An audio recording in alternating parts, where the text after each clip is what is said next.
What is good, Raider Nation? Yo, man, we got a fire show lined up. We're going to go ahead and talk about all the free agency signings and what is there to come. So, without any further ado, let me go ahead and kick this thing off. Here we go.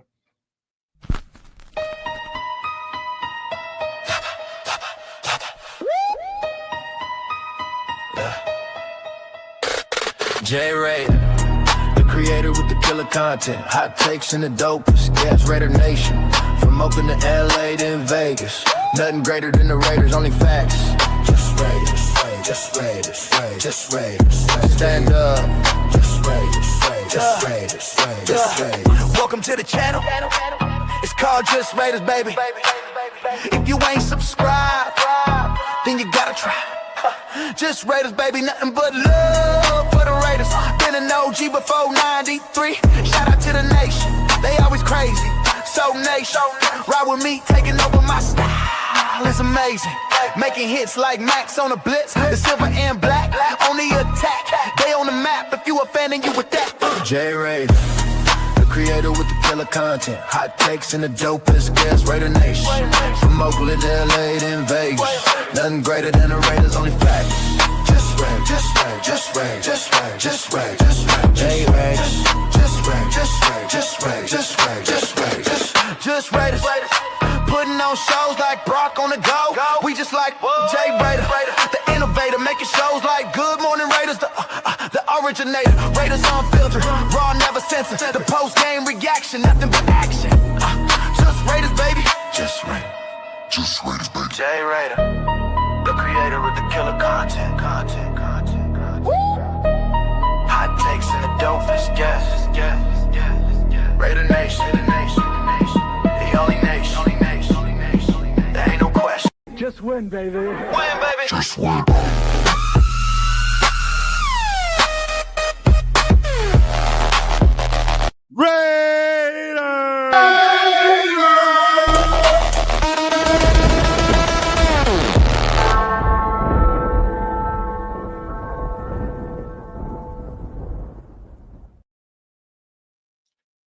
What's good, Raider Nation?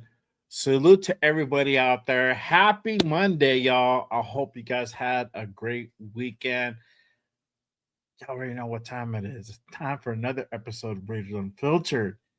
And if you guys haven't done so already, make sure you guys go ahead, check on in, hit that like, hit that subscribe button, hit that notification on your boy on this channel. It does help to go ahead and help this channel grow on YouTube, on X. If you're on X, make sure you guys go ahead and hit that follow button. If you're not following me already, jump on over to YouTube, hit that subscribe button for your boy. You already know, hit that notification when news goes on. When news drops, I go on. You already know what time it is. Appreciate everyone pulling up and rocking with me on this Monday afternoon, Monday night, wherever you guys be at. I hope you guys are home. You guys are heading home from work. I hope you guys are at the crib already. Y'all drinking, and hope you guys are bringing out a cold one or having a nice drink, or just relaxing. Whatever floats your boat, man. We guys are heading to work, man. I hope you guys have a great shift, and I hope this helps to go ahead and make the day go by a little bit faster. But either way, man, again, appreciate you guys pulling up. I can't go ahead and start this show without acknowledging the chat. Real quick, salute to Jack in the building. What is good, my guy? Appreciate you pulling up. Salute. Black man in the building. Yes, sir. Appreciate you pulling up. Yeah, man, I don't know why you're bringing up stuff from 2004, bro, but okay. My guy, 401 Raider Jeff in the building. What is good, my guy? Salute to Bob's in the building. What is the deal, my guy? Salute. Appreciate you pulling up and tapping in on this Monday night. All right, let's go ahead and get into it, y'all. Free agency, first week down. First week in the books. And we made some few signings. We had, obviously it was a crazy week last week. Literally, Spytek was knocking him out of the park on Monday, and that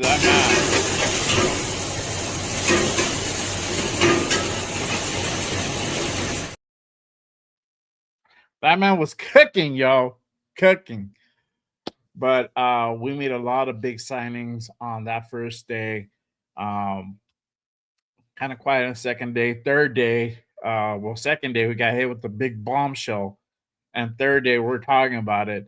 We made a couple signings in free agency, but um, obviously the whole debacle, the whole thing with Maxx Crosby, that trade falling through. And we get Max back, and we lose our first round picks. Literally crazy bombshell that the Ravens literally dropped on that Tuesday.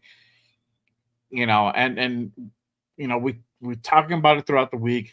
We talked about it on the Connection show. We didn't know kind of what's next for Max, and what the plans are for him, and whether he's going to be a guy who's going to be staying or going. Those questions were raised, right? Where could he be still traded, or does he stay? What is the deal? And you know, we found out. We found out right away what's what's the plans for Maxx Crosby and his future, and you know, uh, but for sure, y'all already know. But if you guys missed it, let me go ahead and put it back in for y'all. Uh, Hold on, let me pull this up. I had it ready. Here we go. There we go. So if you guys don't follow Max, if you guys literally completely unfollow Max, as I did for a bit, I'm not gonna lie, you already know. Put out the tweet during the week. Says everything happens for a reason. Believe nothing you hear and half of what you see. I'm a Raider. I'm back. Run that shit. Max is staying. And shortly after that, we stopped taking calls from teams. We stopped taking calls from teams, letting everybody know that we are not shopping Max. We are not shopping Max. He is here to stay. He's going to be a Raider. He's going to be running it through, at least with us, for majority of the 2026 season, if not all of it, and probably for the foreseeable future. Right. But crazy week. Once that dropped, I mean, it kind of changes things. And again, we didn't know for a little bit of time what Max's future is going to be. But now we know Max is here to stay. Max is going to be a Raider moving forward. So it's here to stay. We're going to go ahead and talk about how that's going to go ahead and really impact this defense now that Max is part of that equation, as opposed to not being part of that equation. So changes things a little bit. We're going to go ahead and talk about it. Obviously, this is a different team from when he left it. Now, being back for literally, over a weekend, not even a weekend, a few days, not even a staycation. You can't even call it a staycation because it wasn't even there that long. But definitely that Monday was a lot of big signings. We went over that last week. We went over that on the Connection show as well. We'll talk about it a little bit more. But there is some new stuff dropping down that happened over the weekend, and also today. We're gonna go ahead and talk about that in just a second. Again, let me go ahead and hit up the chat real quick. And again, appreciate you guys pulling up, rocking with me on this Wednesday night. Shout out to my guy. Oh my God, my guy 805 becoming a member, becoming part of the JRB family.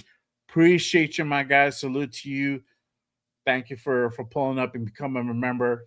Shout out to my guy right here. Make sure you guys go ahead and give him a follow. He is part of that war room on Sundays and Wednesdays. They have fire content, breaking down a lot of the game film, a really good analysis. So make sure you guys go ahead and pull up with my guy 805, my guy Severe, and Chris Protect the Shield. Again, on Sunday and Wednesdays nights. Make sure you guys go ahead and tap into my guy. Salute to you, bro. Thank you for pulling up. My guy Hugs in the building. What is good, my guy? Appreciate you pulling up. Salute. Alex in the building. What is good, my guy? Salute. Baltimore is not a vacation. You got that right, bro. I was like, man, we sending I mean, Baltimore is not really like, yeah, exactly. It's not the vacation. Like, you know what? I'm gonna go to Baltimore. Unless you live there, you have family there. Ain't nothing too much going on in Baltimore. So I don't know. I don't know. But my guy surviving the bullet. He dodged the bullet. Dodged the bullet, bro. Because it could have it probably, I don't know. I don't know what place he would have found to like call his new home if he would have stayed, but he dodged a bullet. Obviously, he still got his crib, stay with his crib here in Vegas, but you know, for that, you know, 4 months, 6 months that they're there, gotta have a little makeshift hole in the wall or a little crib so that way you're not traveling back and forth. Shout out to my guy Darren in the building. What is good, my guy? Appreciate you pulling up. Salute. Mountain Dew says, how do you feel about Fernando Mendoza, who might go to the Raiders? It's a wonderful thing, my guy. I'm excited. I can't wait to literally get him into the silver and black officially with that number 15 jersey. Those things are going to go flying off the shelves. Let me go ahead and tell y'all.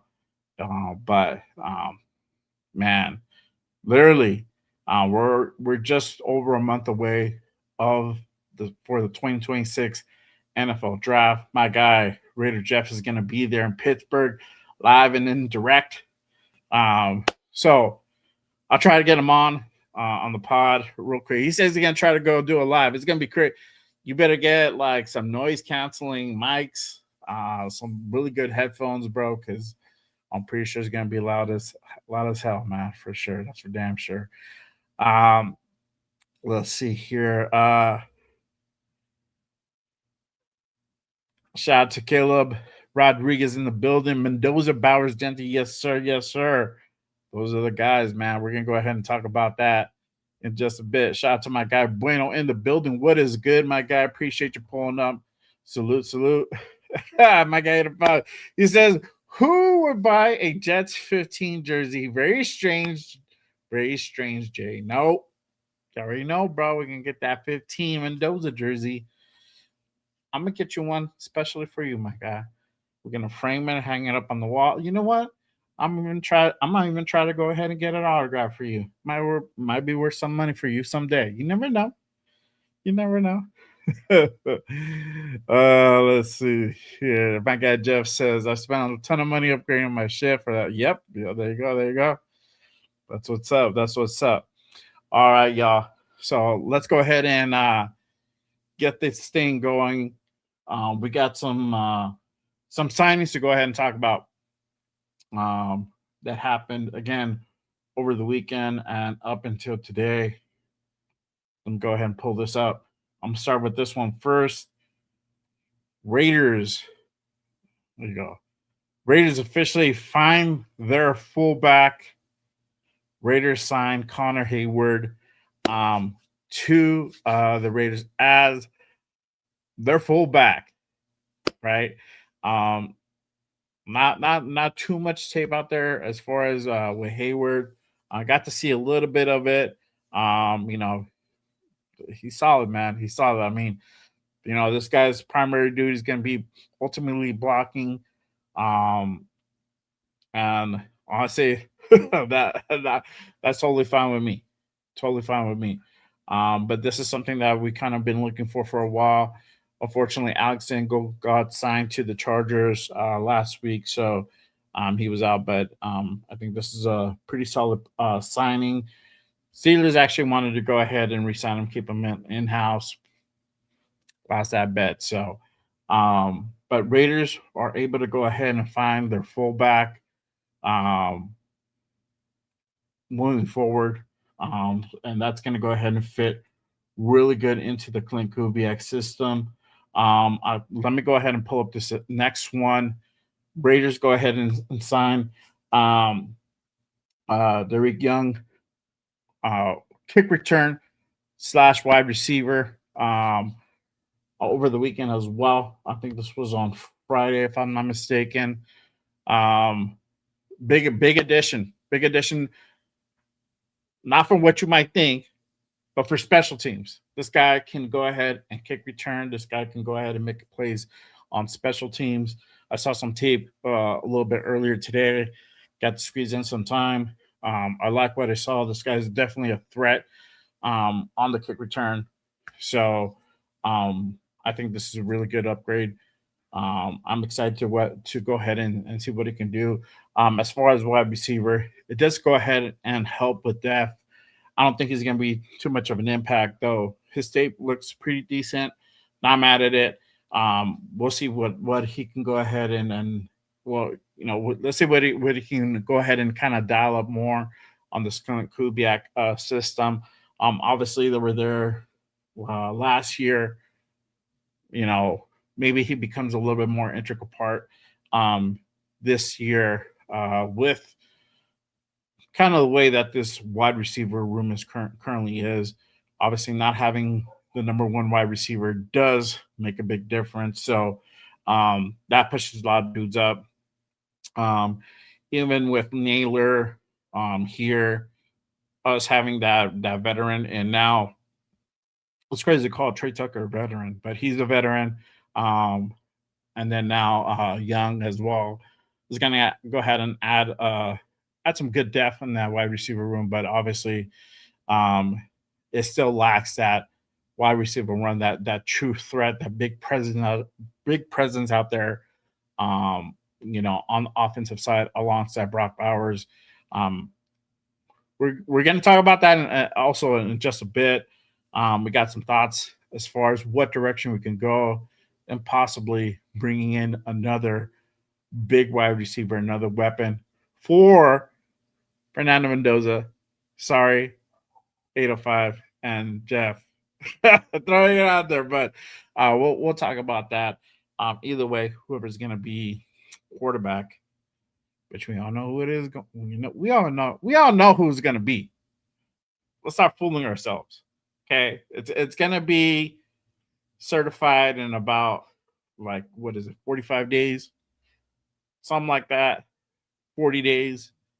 So let's start getting used to the idea of Fernando Mendoza here. All right. I gotta go ahead and razz my guys a little bit here. All right, let's go ahead and talk about the sign today. Linebacker Segun Olubi. Yes, Olubi. From the Colts. Big. This is a pretty exciting signing. Not a huge signing because probably most of y'all are like, who the fuck is this guy?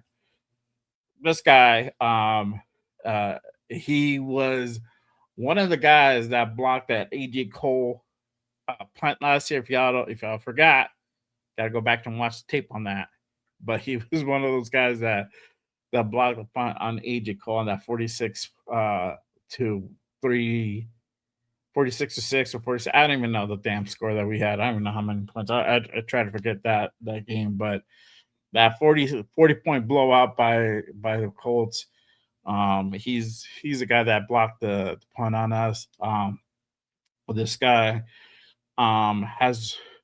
very physical. Also, I think he also plays some special teams, so he's going to be out there as well. So Raiders not only bolstering their defense, trying to go ahead and bolster a little bit on the offensive side, but special teams, they are paying attention to it, are trying to go ahead and upgrade every phase of the game. Last year we struggled pretty bad and special teams, an area that normally we're pretty solid on. Surprising that we actually struggled in that area, but we've rectified that. We brought in a big coach, an experienced coach to go ahead and really fix that room. Now bringing in Young and Ulubi as well. It's going to go ahead and help that phase of the game. Also, too, you got an extra depth, got an extra piece as far as linebackers concerned. This guy's a really solid piece, and it's really gonna go ahead and complement that linebacker room that is literally been upgraded, upgraded almost by leaps and bounds. Literally went from almost geriatric to now like, hey man, we just fresh out of diapers almost. It's that night and day, but the talent is probably the thing that really showcases here. Um, and Dean and Quay Walker, getting those guys picked up last week. We're gonna go ahead and talk about that again in just a bit. Again, appreciate you guys pulling up and rock with me on this Monday night. Not gonna be on for a whole too long, but we're gonna go ahead and talk about some things. Try to see if we can go ahead and slip a quick mock in there. I haven't done the mock since the whole pre after the after the Maxx trade. That's the last time I did one. Once that got voided or negated or whatever, haven't really done one. But let's go ahead and let me tap into the chat again real quick. Let's see here. Appreciate you guys pulling up. All right. Let's see here. All right. Shout out to my guy Anthony in the building. What is good, my guys? Salute, salute. Appreciate you pulling up. I was trying to go ahead and get you a membership over at Wastage, bro. I don't know if it went through or not. I was hoping that maybe the curse would be lifted over there. Let me know if that if that made its way to you. I don't know, but hopefully it did. I know Jeff threw some in there too, so hopefully it went through. So yeah, let's see. There you go. Caleb said our 15 will be better than the Chiefs 15. Hopefully, bro. Time will tell. Time will tell. Nah, I'm not. I want that to kind of evolve naturally. Naturally. I don't want to push that too soon. All right. Let's see here. All right. Put me out there for what, bro? I don't know. I don't know what you're talking about. Uh, let's see here. My guy Dixon in the building. What is good, my guy? There you go. Rocking that Fernando avatar already, bro. You already know. You already know. Let's see here. Kirk Cousins as a backup QB. Yeah, we'll see, man. I don't know. Kirk might possibly be on his way. We'll see. If the price is right, if everything makes sense, if he's willing to go ahead and take on the responsibility of mentoring a young QB who has definitely some real good talent and potential for sure. Let's see here. Shout out to my guy, Wasted. Salute to none other than Wasted Talent in the building. What is good, my guy? Appreciate you pulling up. Oh, man. Thank you, brother. Appreciate you becoming a member. Salute to you, man. Thank you. Hey, appreciate you just supporting, man. Appreciate you just pulling up, brother. Thank you so much. It does mean a lot. Means a lot and means a lot from all of you guys just tapping in every show. Wednesdays, Mondays, Saturdays sometimes. Just guys interacting and chopping up in the chat. Um, you know, uh, this is a lot of it. This is therapy. This is a lot of it. It just getting through a lot of the wolves that we've been experiencing over the last few years. Um, you know, and talking some ball. Talking some ball. That's what we do. Talking some ball. But I appreciate you, my guy. Salute to you. Thank you for the membership. All right, let's go ahead and continue on here. Um, but let's go ahead and kind of talk about um these upgrades. You know, Raiders making moves. They upgraded a few positions. Obviously, you know, bring in two big linebackers in Quay Walker and N'Kobe Dean. It's going to be a huge impact on this new defensive system that we're about to go ahead and roll out. It's going to give us a different schemes, different looks that we can go ahead and operate on. Bring in a guy like Kwity Paye, another edge rusher to go on the other side of now the return of the almighty Maxx Crosby, Mad Maxx Crosby, and that man is mad. You don't want to see that man mad. I'm excited. I'm excited for what's to come, man, because a pissed off Max is not a guy to be fucked with. So too bad that we don't get to play the Ravens this season coming up. We're gonna have to wait to 27 for that to really come through. But man, he's gonna go out there and put a statement out there, because we know what the Ravens did. We'll talk about it in a bit. But these guys, kind of going back to Walker and Dean's pickups for their signings. These are big signings, and bring in Sagan as well. Part of that rotation is going to be big, man. Again, I got to watch a little bit of tape on what he was able to go ahead and do last year with Indianapolis. Very physical guy. Definitely a guy to go ahead and definitely keep your eye out on there. Excuse me. This is a guy you can't take lightly. So definitely, I'm interested to see how they're going to go ahead and kind of scheme them up in this new defense coming out. Obviously, bring in a guy like Kwity Paye, like I said, being on the other side of Max. You got also Malcolm Koonce returning on another 1 year, bring up more depth. There's going to be a little bit of a battle as far as between Kwity and Malcolm Koonce. I think this is a great opportunity for Malcolm to go ahead and not only have some competition, but hopefully we get to see the Malcolm Koonce of old, that Malcolm Koonce that we saw that first year with us, that we've been hoping to see. Sucks. Yes, he got injured the following year. Last year didn't look too spectacular up until late in the season.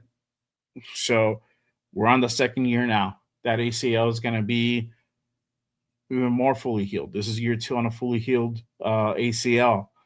I think a lot of it, and I can't really speak for it because I never had. Look, if knock on wood, I don't know if I had my ACL torn. Maybe something happened there at one point, but I can't really know. But I assume if you had that tear, you had that surgery, you're just going back into it. You always have that sense in the back of your mind that you can't. You're going to go ahead and err on the side of caution. So if you ever had a knee injury, if you really had a pretty big knee injury, you're always going to go ahead and compete with a little bit of side of caution. That 100% not always comes right away. It's a mental block until you get more comfortable with it as time progresses. As you do more things on it, you're starting to go back to your old form. And I've had that happen outside of ball, nothing to do with ball, but I've had a knee injury, and I've erred with the side of caution. That's why I said it like that. So maybe we see a better Malcolm Koonce this year. Maybe this is a year where Malcolm Koonce could potentially break out. Who knows, right? But now you got brought back for different circumstances. At that time, you could say that we brought him back. Max wasn't here. Technically, that deal was pending. For all intents and purposes, Max was going to Baltimore. we bring back Kuntz during that time frame, and the Maxx deal falls through. The trade falls through, right? So now we have Malcolm Kuntz, which is still it's not we're not in a bad position at all. You know, first off, we need depth in that edge room, but two, you're bringing back a Malcolm Kuntz that's already been here with Robbie Leonard, who knows how Robbie Leonard operates, who's literally Robbie Leonard has brought the best out in this guy. So this is not a bad position. Who's coming on year 2 of ACL repair, and could be the year where it'll probably be the year of where he's lights out. It could be that because he could have gone somewhere else, and maybe that would have happened, and we could have been like, damn, maybe we should have kept him for another year. So now we ain't looking so bad. We ain't looking so bad. We went ahead and upgraded our nickel position as well. And we got a nickel. Somebody that we don't have to go ahead and rely on Darnay Holmes to go ahead and really be that guy to go ahead and hold it down on the nickel position, right?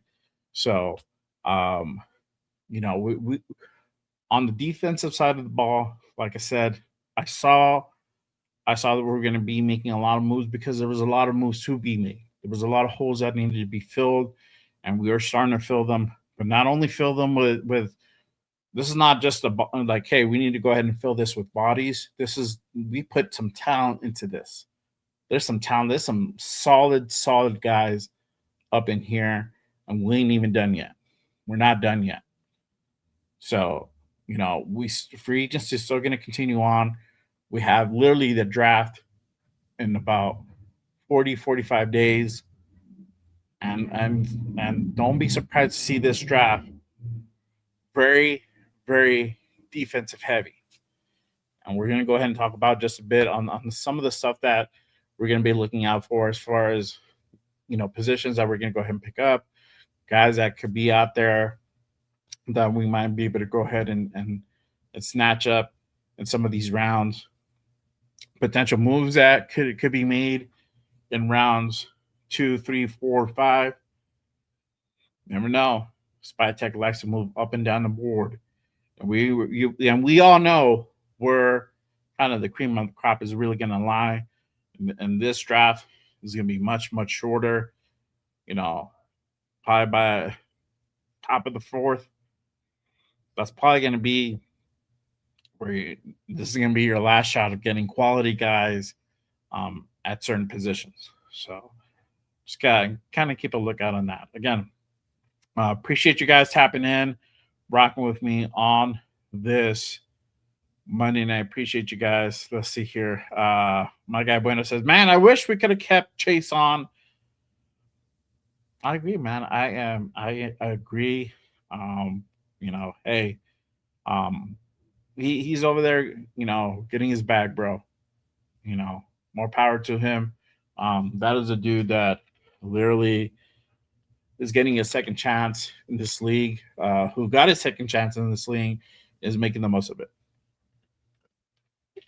So I'm very happy for him. Hope he does his thing. Shout out to my guy, Cool Kev in the building. What is good, my guy? Salute. Appreciate you pulling up. Let's see here.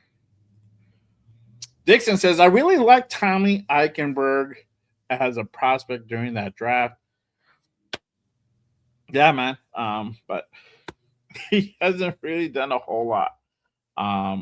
He, at this point, it is what it is. He's a deaf guy. And cool, man. Cool. I mean, we need deaf pieces, so it's all good. Let's see here. All right. Go back here. All right. Shout out to Orgullo Mexicano. He says Ramsey for safety. I don't think is he. I don't know. Is he out there? I haven't even seen on the safety spot, but To be honest with you, having Chin out there, having Isaiah Paul, I think we could. The whole thing with Isaiah is just him being played out of position last season. Being thrown into that free safety role is not his forte. We saw that. We saw that pretty clear and evident. I think once that gets corrected this year, I think it should be good. I think it should be good. But um, yeah, as far as picking up another guy, bringing in I assume that's Jalen that you're talking about. I don't know. I don't know. Uh, which guy? Which guy? Which name? I don't know. Which name? Man. Let's see. Uh, hold on. Hold on. Oh, Eichenberg. Yeah, Eichenberg, bro. Look. We just raised in different ways, dog. That's it. He's out. He was raised out in 305. I'm out in LA. It's different, bro. It's because he's Cubano, bro. I'm Mexican. It's a little bit different, bro. You know. So that's all. That's all. Oh man, but let's go ahead and continue on. But this defense is definitely looking different. Obviously, we still have the questions as far as what we're going to go ahead and do as far as the nose tackle is concerned. Um, you know, as far as free agency, I don't know if there's anybody out there per se that I would go ahead and potentially pursue. Um, a lot of these guys are on the older side. You know, um, a name that we can even try to fathom is probably Tillery, and is on his way to being 30 years old.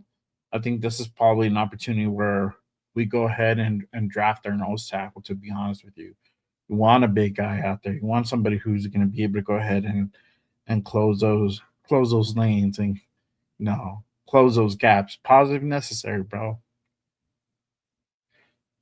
But you want a guy like that. You want a guy like that out there. Um, you know, there's different routes that we can go through on the draft, right? There's a few names out there. Lee Hunter, excuse me. Lee Hunter being one of them. Um, Dominic Orange, definitely a guy to go ahead and keep your eye out on. That might be a later round pickup. He might be a guy that we pick up, you know, maybe third round, early first. We got some extra draft picks in the fourth round. So definitely we can go ahead and use one of those if he's still there to go ahead and pick up a guy like Dominic Orange. So, I've drafted him a few times. So I'm definitely happy with that draft. And if they pick him up, I'm be more than happy about it. Um, but I think just bringing back that Maxx Crosby, you know, um, kind of going back on that Maxx Crosby talk, right? Again, like I said, it's a different team from when he got where he left or got traded, even though he didn't go anywhere. To now, a few days later after he that didn't work out, um, it's a different team, right? Um, picked up a lot of good guys, picked up, beefed up that linebacker room, answered the nickel position, brought in some more edge players, right? Some more edges. So we signed some of our guys, brought back Stokes, brought back Coons. So, a lot of familiar faces, some new faces, big new, big new faces, right? But having Max back as a Raider, like I said, you guys were with me on the live on was it 2 Fridays ago? 2 Fridays ago, and I didn't think that trade was going to go through, you know, and how I was wishful thinking of it, wishful thinking that it didn't go through. We didn't find a trade partner, or just a lot of bullshit. But it happened. It happened, right? And we send off, we sent Max a farewell. We got a compensation, and then come a few days later that we get the rug pulled out under us, right? And so we're back to this drawing board. And again, I've said it in those lives. Either way, it's not a bad thing. The worst case scenario is that we keep Maxx Crosby and he's here. And I think he finally got to see, because this is it's just funny how some of the things that are out there, it's just like, some people are like, we're just gonna go ahead and forget this thing ever happened. I don't want to forget that it actually happened, but this is probably a scenario where it's a good thing that the trade did try to happen. Max got to see what the other side of the fence is. He got to see what the other side of the grass is, and it's not too much greener. Say what you say about Maxx Crosby. This dude, can ball out. This dude has a passion, has a drive, and has a love for this nation, for this team. And he has, I want to say luxuries, but, he has certain influence on this team. And, he's definitely king of the hill when it comes to this team. He's king of the hill on the defensive side of the ball. A lot of the stuff that he says carries weight. A lot of these guys look up to him. And I don't know how it would be for him going into Baltimore, going into a situation where he's a new guy. Yes, he's Maxx Crosby. But again, the way that these players interact with each other, just because you're Maxx Crosby doesn't mean automatically you become big king of the hill. You have to go ahead and earn that right. You have to go ahead and regrind and show why you're the top dog. And that's the thing that he probably would have had to go through in Baltimore, right? Could he have done it? Absolutely. But it would have taken him time. It would have been totally different from how he has it here. So I think he saw that. I think he saw, look, I have a fan base that shows me love. I think some of the way that people reacted, they were heartbroken. I'm not gonna lie, and I was a little bit heartbroken about it. But I'm not gonna go burn my jerseys or anything like that. I'm not gonna go badmouth the man, because you can't fault him for wanting out. You can't fault him for him wanting to win. But he also got that taste of like, look, when you get out of that building, when you go to a different team, not everybody's gonna treat you the right way. Not everybody's gonna be rolling out the red carpet for you. They sometimes it just doesn't happen that way, right? Here you have it. Here you have it a certain way, and so I think that took into a lot of his consideration on him wanting to remain a Raider. He's comfortable here. He has a guy that he's been working with for the last 4 years who he values highly, and Robbie Leonard. He has a lot of guys that he's been, um, playing with for a couple years now, a few years now. So he has a lot of familiarity. He knows the timing. He's worked with Coons. He works with Adam Butler I gotta throw out that 805. I gotta throw out Adam Butler out there. Uh, but he's working. He's played with guys. He's played with these guys for a few seasons now. He knows their timing. He knows how these guys operate. He knows how these guys work. That goes a long way, as opposed to working with a whole brand new set of guys. You're having to work with maybe three, four or five, maybe five guys, new guys, as opposed to a whole defensive defensive team, and trying to figure out their system, trying to figure out what they're trying to go ahead and implement and do. Because even if it's a familiar style, it's still a different playbook, still a different way of doing things. So I think he factored all that and said, you know what, I have it pretty fucking good out here, getting paid. I'm with the team that I love. I'm here with the team that's drafted me. They still want me in the building. Just run it. Fuck it. So I think Maxx is gonna be phenomenal with this new defense. Literally new role. I think they have. I saw something earlier where they have him listed as outside linebacker already, and that's kind of the system that they're going to go ahead and kind of run. So I'm excited to see Maxx Crosby in this new defense with Robbie. I feel these guys, these front, this trench is gonna really cook. We're gonna see some exotic. We're gonna see some exotic stuff at times. We're gonna see a lot of like sneaky stuff. I feel like we're gonna get a little bit of variation on Mike McDonald and the kind of the stuff that he runs out in Baltimore. So I'm excited to see what happens, man. But obviously, we got some more spots to kind of fill out. But obviously, just having Eric Stokes there, bringing some better experience back. Second year for Darian Porter. Hopefully, we get to see more of Darian Porter. I feel we are. Taron Johnson is going to be a good addition at the nickel spot. So happy to see him here. Jeremy Chin, Isaiah Polamalu. So maybe bring in another corner for depth, or it just depends on how you want to go ahead and treat Darian Porter. That's going to be a question out there, but I think they like what the potential he potentially brings to the table.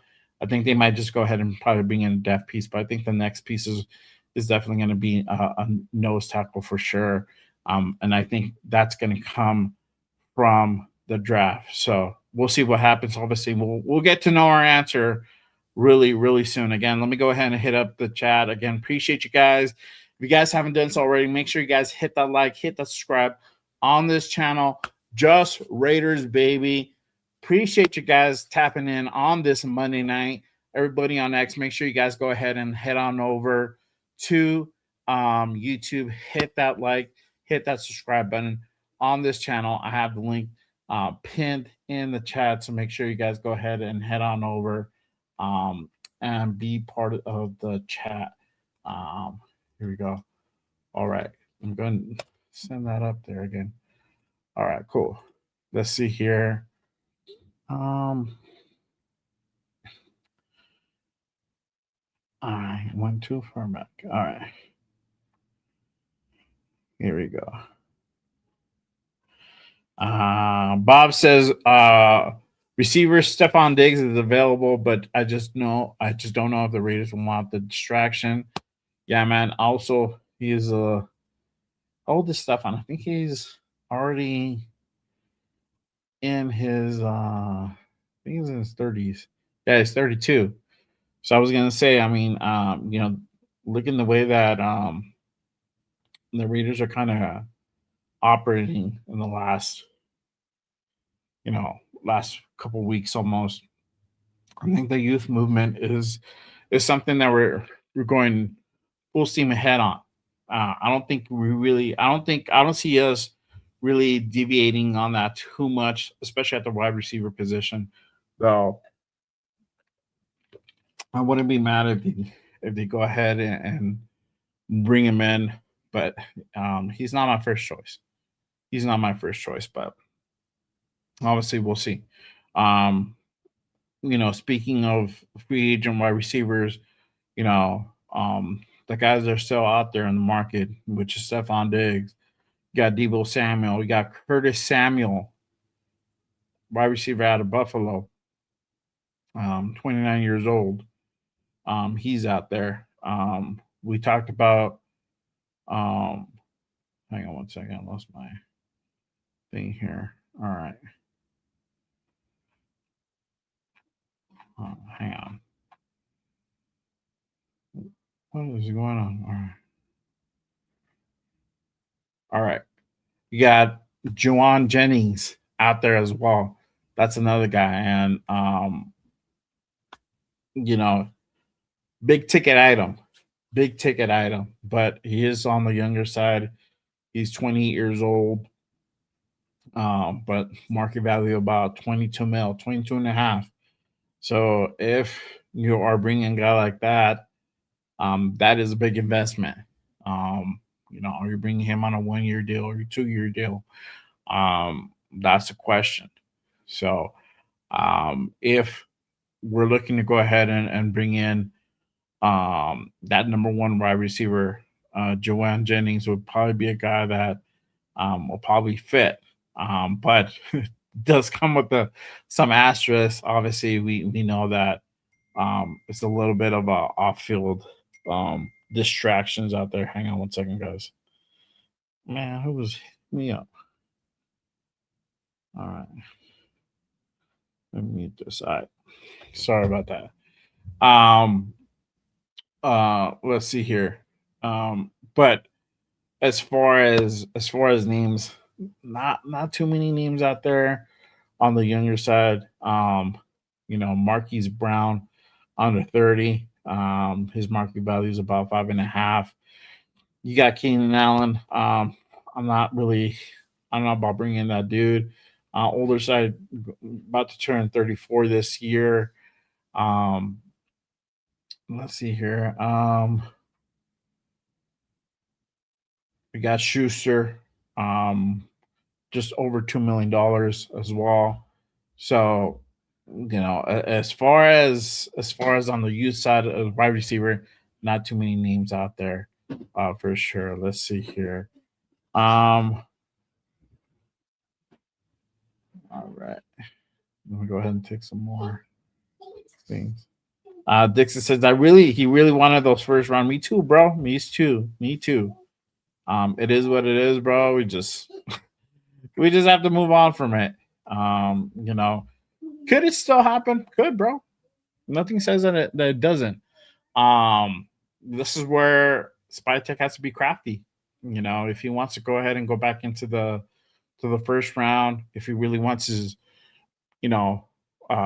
number one wide receiver, wants to trade back into 20th, because 20th, you can either get Makai Lemon that could possibly still be there, or Casey Concepcion that could potentially still be there. One of those two guys could be there. Who knows, right? Who knows? There's different ways that you can go ahead and go about this. You can give up, a third and a couple, your third for next year, and a couple of fourths for this year. We have 3 4th round picks this year. Could be and a player could be the swing factor. You might have to give up a second for next year. It just depends if they really want to go ahead and make that move, going back into the first round, right? Another guy that I'm going to go ahead and put out there that the Raiders are going to go ahead and kind of schedule, and kind of staying on the topic of collegiate wide receivers in the draft. Raiders are going to go ahead and actually have a visit with Denzel Boston on Sunday. They have their 30 visit with Denzel Boston. And he's kind of been projected up into that kind of first round, early second, at the bottom at the most. Um, but this will be a good pickup if they decide to go ahead and go after a guy like Denzel Boston. But they are planning to go ahead and meet with them on Sunday.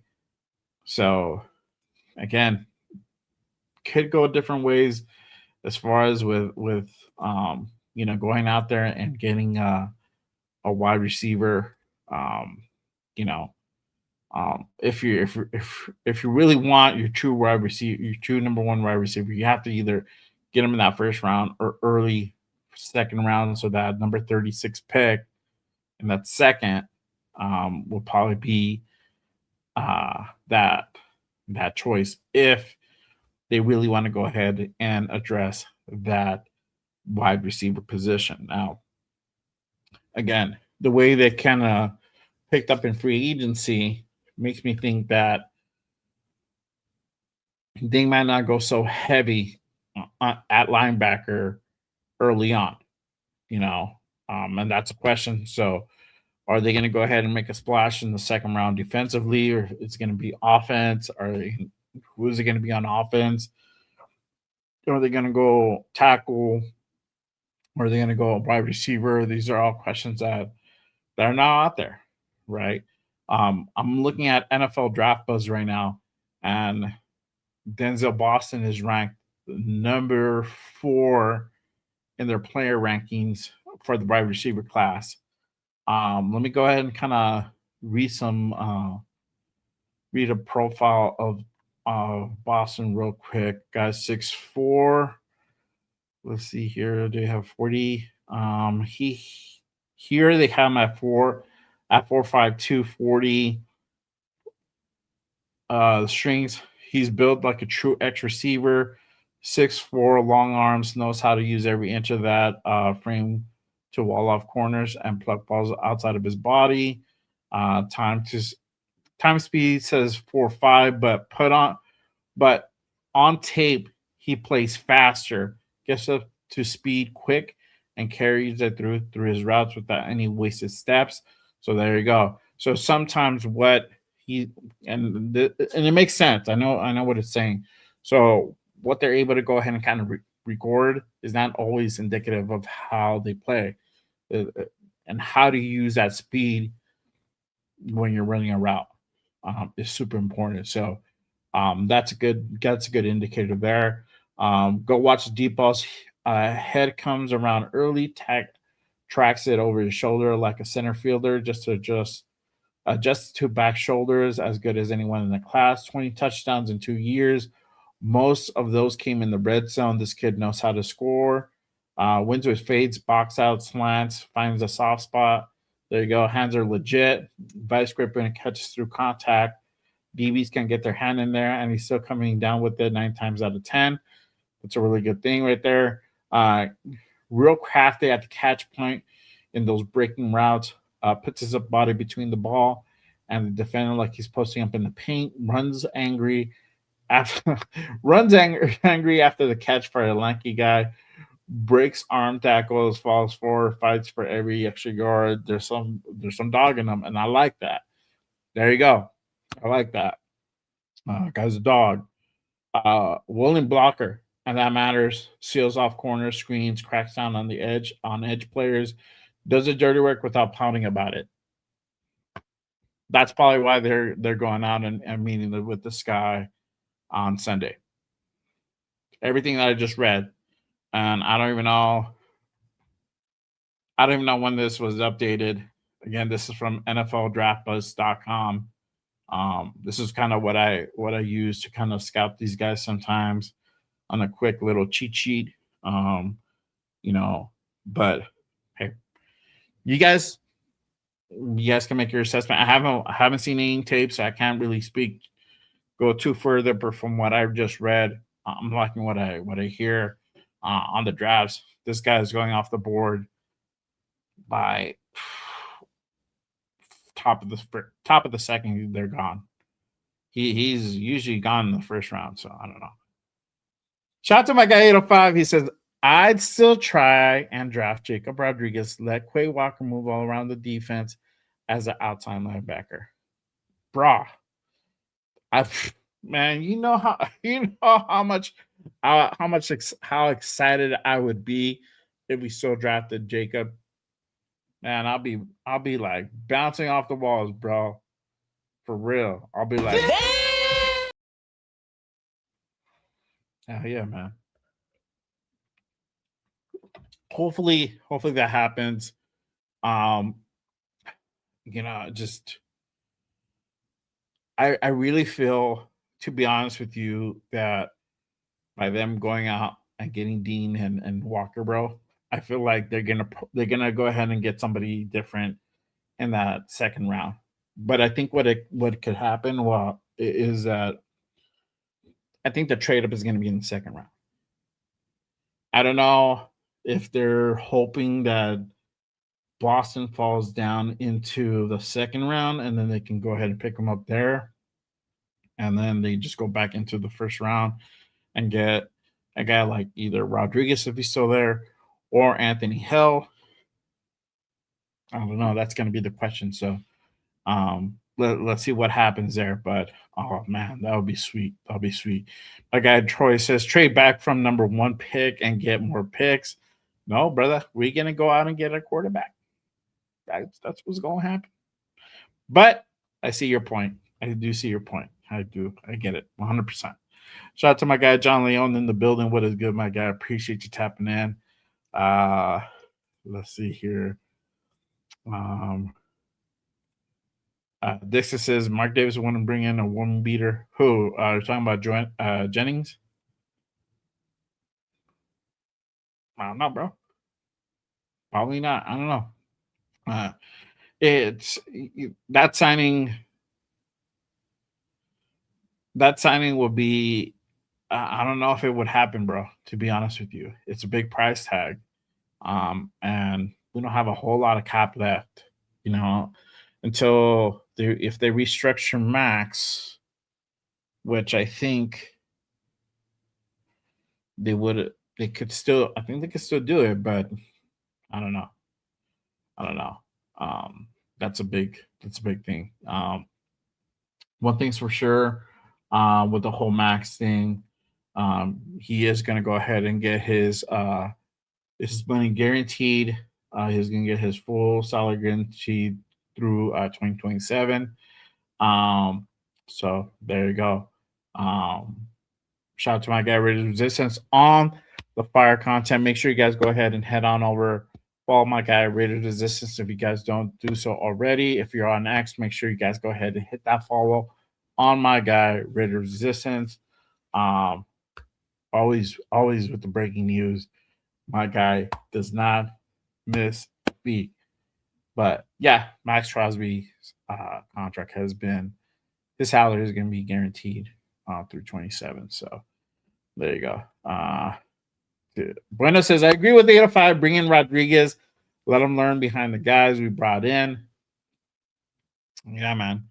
I think, yeah. So, I mean, the way I've been drafting, and this is why I'm talking about it. The way I've been drafting, I'm drafting pretty heavy. I haven't done a mock in a while. I've been drafting pretty heavy on the linebacker room. Now going out and getting 2 really, really solid guys, you don't have to. You might just need to pick up one. Your star linebacker for the next 4 years. That might just be the guy that you pick up either in the second round, third round, somewhere around there. This linebacker class is pretty deep, so you have options. But I don't know. This is down. Things change a little bit. So it just, again, we needed to see how kind of they play out this free agency. And we're starting to see it now for what it is, right? They're really investing big on that linebacker room. We needed to. But we hit, I don't know. I don't want to say we hit it out of the park because I don't want to jinx it, but I really, really like these 2 signings. Even I like the third one that we did today. I think he's going to be good too. 805 says, if we don't trade back, I can see the Broncos drafting Denzel Boston late in the first. They need a wide receiver 1 pretty bad. Yeah. Yeah, I don't think he gets out of the first, bro. To be honest with you, I don't. I think that's wishful thinking. If they really want Boston, I think Raiders have to go ahead and trade up into the first. Yeah. Dixon says after Mendoza BPA. Okay, we'll see. We'll see. It might go down that way.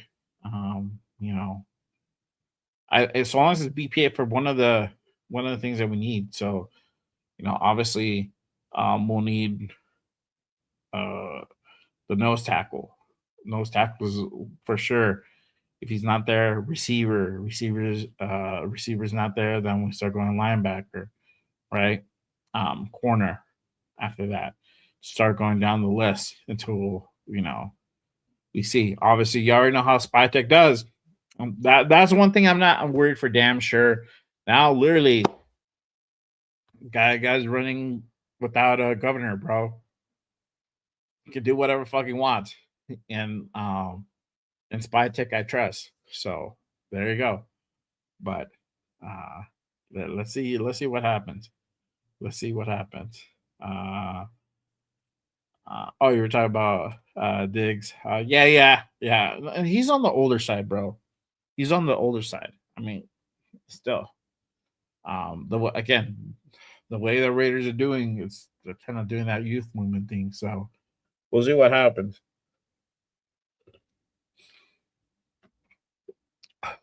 But it's funny that Jennings has not found a home yet. He is still out there floating around. He's out there floating around. So, um, yeah, let's see what happens with that. Um, let's go ahead and since we're some Mendoza comments were in there, I wanted to go ahead and bring up this question to y'all. We touched upon it a little bit a few weeks ago. Then I kind of just like, we're gonna revisit that later on in the off season. And I think this question is not gonna die down anytime soon. I think this question is not gonna die down up until week 1, to be honest with you guys. And if you guys don't know what the fuck I'm talking about, let me throw it down for y'all. QB bridge question. So the question is now put on there because most likely the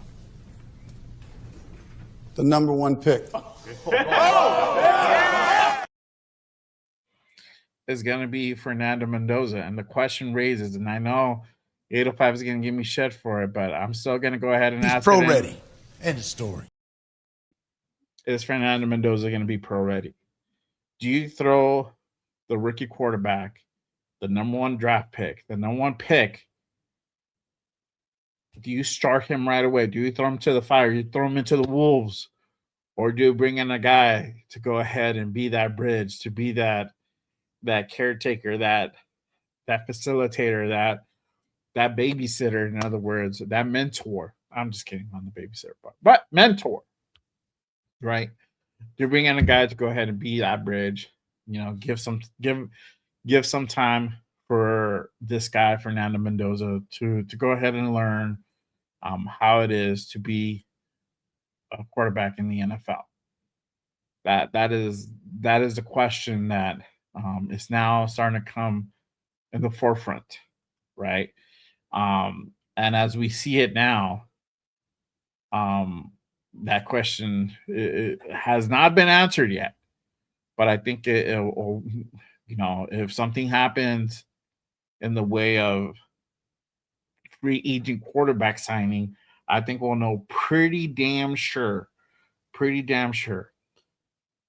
So I'm asking you guys this question. How do you guys feel about that? Because whether you guys like it or not, let's just stick to, let's be unbiased about this. In this sense, for this situation, Raiders are on the clock. For all intents and purposes, I think we all know. Either we accept it or we don't.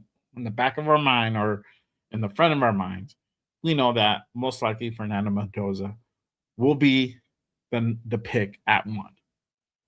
So with that being said, do you start Fernando Mendoza or do you bring in a bridge quarterback to be that, again, facilitator, that guy, um, give an opportunity for Fernando Mendoza to kind of learn how it is to be a quarterback in this league.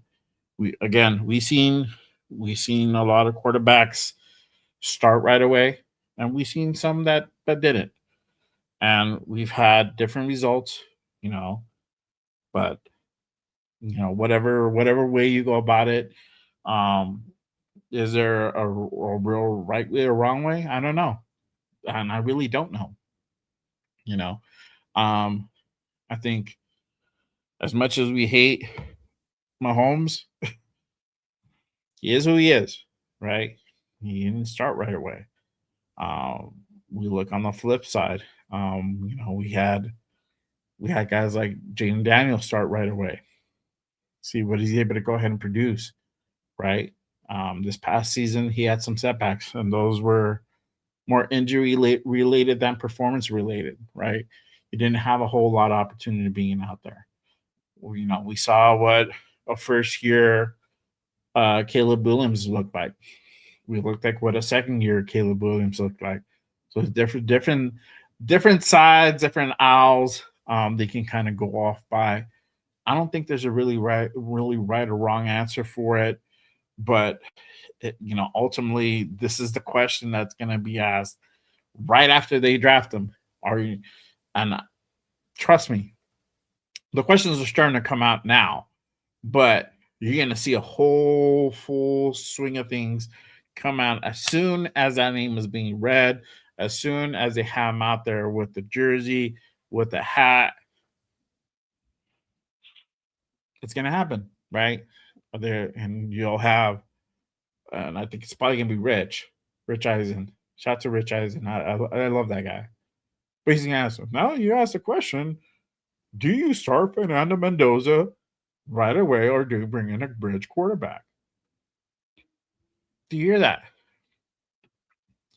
Right? And even if we go out and get bring in a guy from free agency to come in, right, to be part of this quarterback room, nothing's set in stone yet on what the future of Fernando Mendoza looks like. And I'm gonna go, and I'm loving it. I'm seeing comments fly through. So make sure you guys go ahead and let me know what your thoughts, your opinion on this matter right here, forefront. And if you're watching the replay for all my guys out there, make sure you guys go ahead and hit up that comment section. Let me know what you guys think about this question. Should the Raiders bring in a quarterback to be that bridge for Fernando Mendoza? What are you guys' thoughts on it? I'm gonna go ahead and put this out there. And I tend to, and honestly, I feel that the person that's really going to have that decision is going to be Clint Kubiak, aside from Fernando Mendoza, because honestly, the real decision is going to be Fernando Mendoza. If Fernando Mendoza comes in and OTAs, mini camp, training camp, this kid's fucking lining shit up like a Christmas tree, he holds his own fate. He can go ahead and make that bid to go ahead and start right away. Right? Ultimately, Clint Kubiak is going to be the one to go ahead and give the nod and say, okay, we're starting Fernando Mendoza week 1. I'm going to go back to what he referenced in the combine.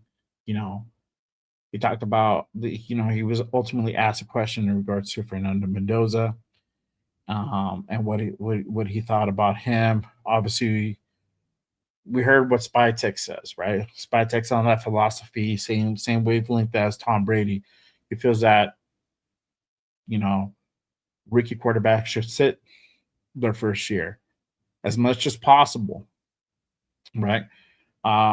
If you guys forgot what Clint had to say, let me go ahead and pull that up real quick. I'm going to go ahead and give you guys a little bit of a refresher course And this is kind of what Clint had to say in regards to Fernando Mendoza and him potentially being the starting quarterback. What do you think some of the mistakes that's kind of like maybe hurt that player's development? Because Spytek told us yesterday how sometimes for young guys, it's maybe their struggles could be more of an organization, what the organization did compared to the players. So I was wondering what mistakes you think teams have made like in the past or what you've seen that has hurt a young guy's development into the league. I can't speak to those teams. I will say that, the success of the quarterback is the success of the team. Playing good defense, special teams, running the football on offense.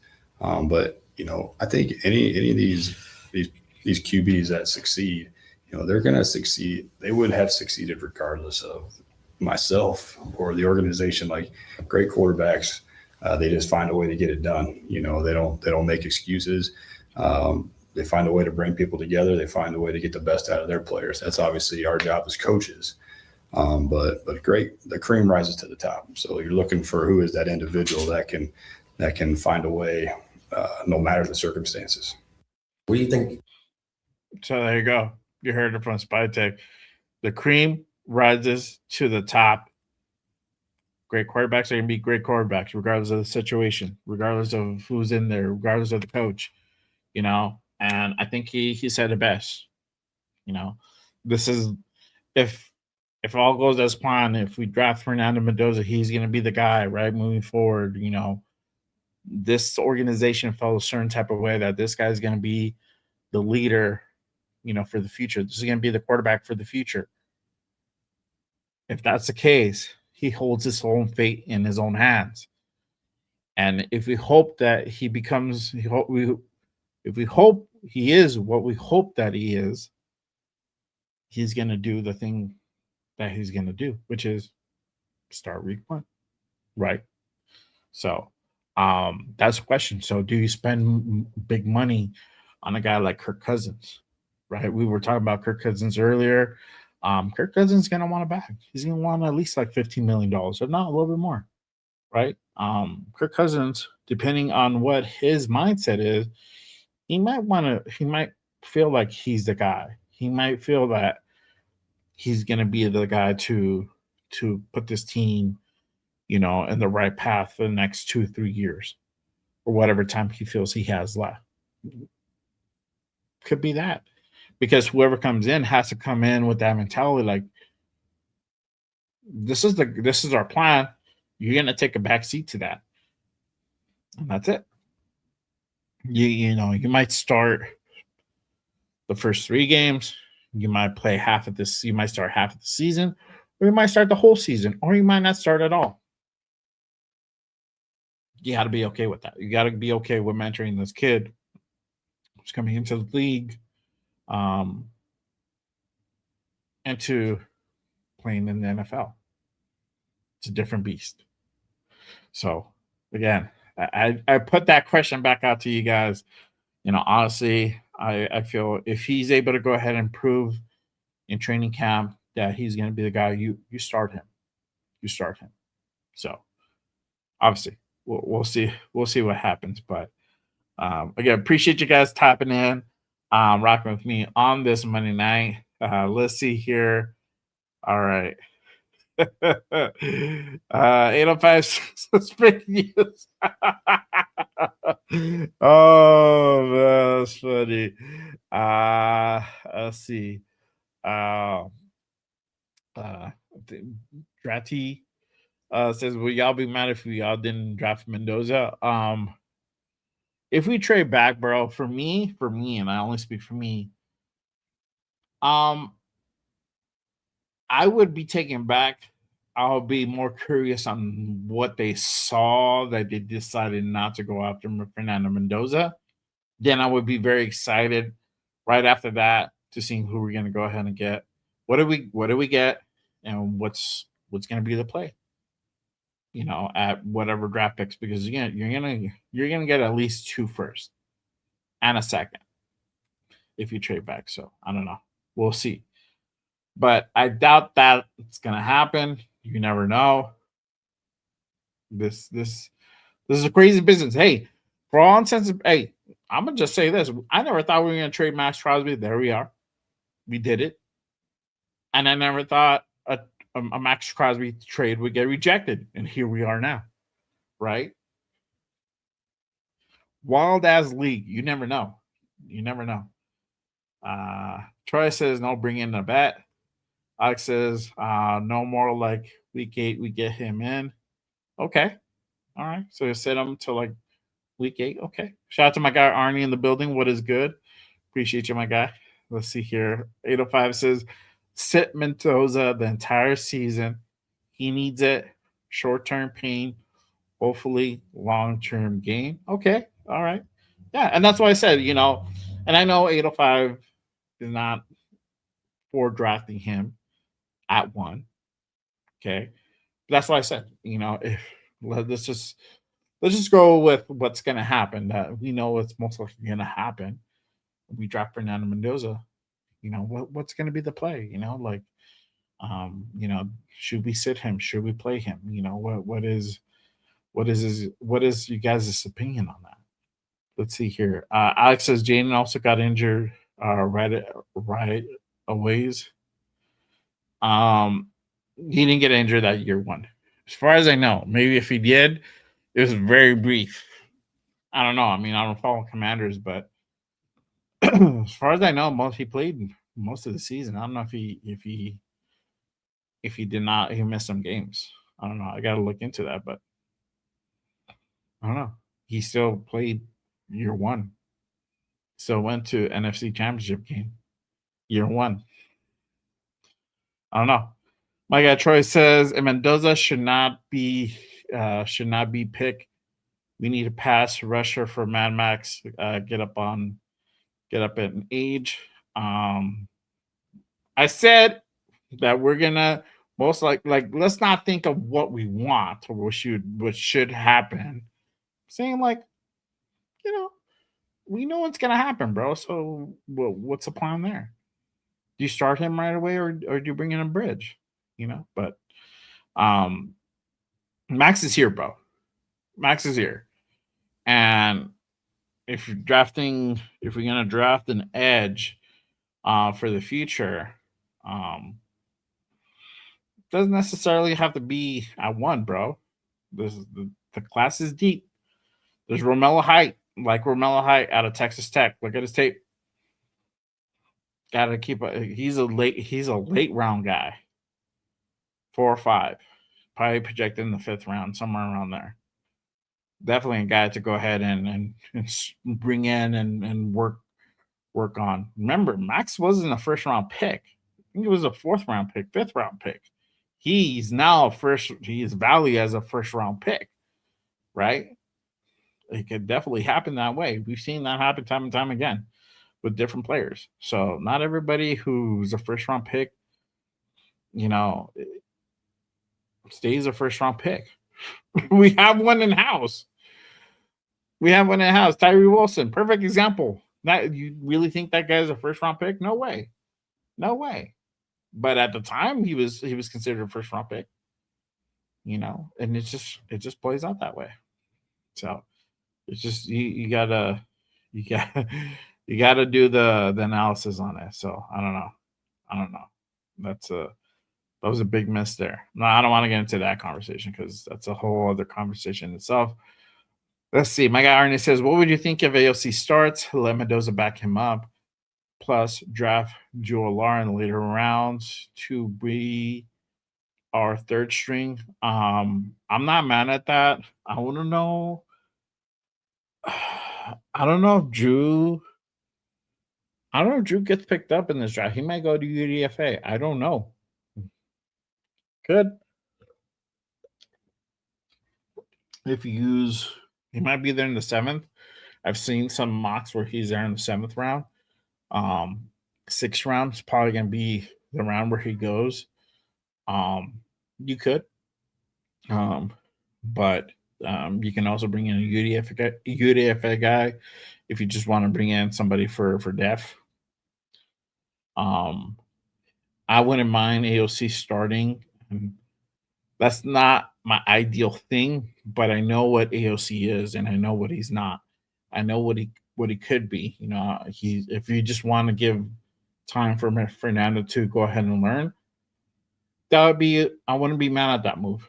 Why? Because it saves you money, but two, we know that AOC's experience. He's been in the league. We know that he's a solid backup. I think if you provide him with protection, I think there could be something there. But obviously, you have to have the protection there. Now we do. We upgraded that offensive line, so that makes it more plausible. If you decide to go ahead and go into the bridge direction. But I feel like if you have those two in competition, yeah, I don't think AOC beats him out. But I don't know. Who knows? Ernie says I feel like Mendoza's mobility will be the biggest factor in beating out AOC4 as a starting and training camp and preseason. Yep. Yep. 805 says all I heard was trade back. That's Kubiak talk for trade back. Oh, that's funny. Oh man. Let's see. Alex says trading back gets us band-aid QBs for another 20 years. 100%, bro. Come on now. We can't hope to. This would be a different story, 805, if the Maxx Crosby trade would have went through. Because we have the first for next year. Then I'll be a little bit more susceptible to be like, okay, if they make a move like that, all right. Wouldn't be mad at that. I did a mock when we had the 14th pick, number 14. We traded back and we got tied at 16 or something like that. See? So, and then we had the first for the extra first and next year, right? Depending how we would do. But either way, it would be like a middle of the round pick.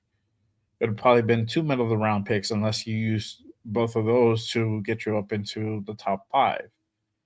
You know, and I'm telling you, look, see how we get done with deals. Don't have a great track record of that, but yeah, man. Let's see here. Darren says we would need a lot of first for Mendoza. What do you mean? You could be a little bit more specific on that. Francis says I am only sending Mendoza to allow the old line time to establish who they are. As soon as that moment is, I realize I'm bringing him in. I get where you're coming from with that. The thing with that, I think they get to. I think they'll gel by like week 2, bro. Like 100%. Mind you, the only new guy really is gonna be Tyler Linderbaum. Tyler Linderbaum is gonna be the only new guy. It's still gonna be Colton Miller on the left side. It's gonna be JPJ on the left side. There's gonna be Tyler at center. The right side is gonna be the question now. So who's gonna be on the right side? Is it gonna be could it be Glaze? Could it be, if that's decided to push up Glaze to guard? Could it be Caleb Rogers, right?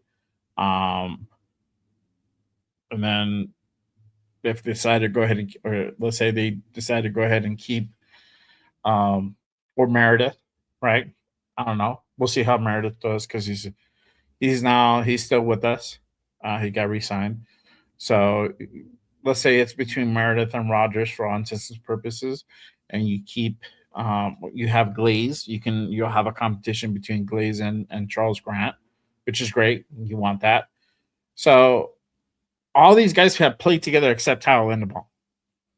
So really, it's Tyler Linderbaum kind of getting in sync with them, and he really taking over and really running the show. I think that's really where that meshing part starts coming into effect. Oh yeah, okay, I get what you're saying. Yeah, it sucks. Arnie says when was the last time we were in a position to draft a franchise QB, Derek Carr, in the top of the second round? Yeah, I mean, Bart. Before that, you already know who's in that market. Um, we try to do it in 2024. Gonna do it. Can get up there. Or my bad.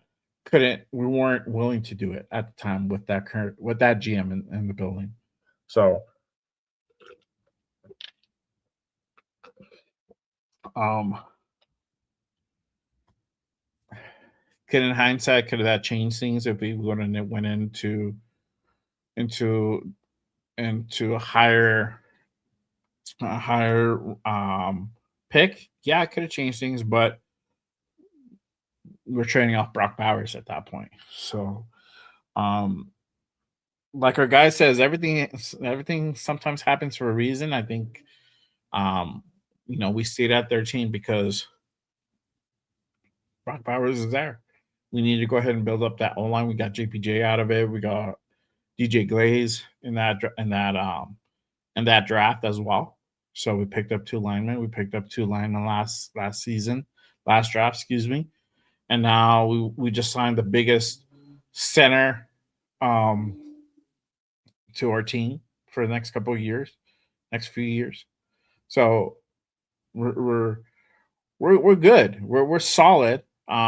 Could there be some more moves to be made? Yes. I mean, eventually you got to think about Colton Miller and what you're going to go ahead and do there. Are you going to draft his replacement? And again, when you're drafting replacement, you're not having to go ahead and get somebody early on. You can go ahead and wait in the later rounds to pick up guys that you're just ultimately going to sit and learn. You have a guy like in Caleb Rogers who could potentially have something there. We don't know, right? We saw some flashes last season. Definitely potential there. Charles Grant and DJ Glaze, what's going to go on there, right? You never know. Charles Grant might stun everybody and maybe beat out DJ Glaze. You never know. That's a great thing about having guys like in here. This is where really the competition comes into play. This is really where it makes guys better. Right now, it's where it makes sense. But you can't be doing that shit fucking week 6, expecting somebody to really be the standout. If it's not done by the end of training camp, it's like, okay, bro. If you have your consensus of guys who are performing a certain way, that's your rotation. That's just how it's gonna go. Let's see here. Darren says he needs to play and learn. He does not get better on the bench. Okay. Shout out to my guy, the Raider Rundown in the building. What is good? Make sure you guys go ahead and head on over to my guy Rundown's channel. Go ahead and give him a like and subscribe. He was on earlier today. Fire show, my guy. Appreciate you pulling up. Let's see here. What other QB do you like in this draft here? Really none, bro. Outside of Ty Simpson, that's it. Nussmeier's probably like the other guy, and he's later rounds, probably like 4th round, 3rd round, maybe if you makes it high enough. So I don't know. For me, it's Mendoza, bro. Shout out to Subs.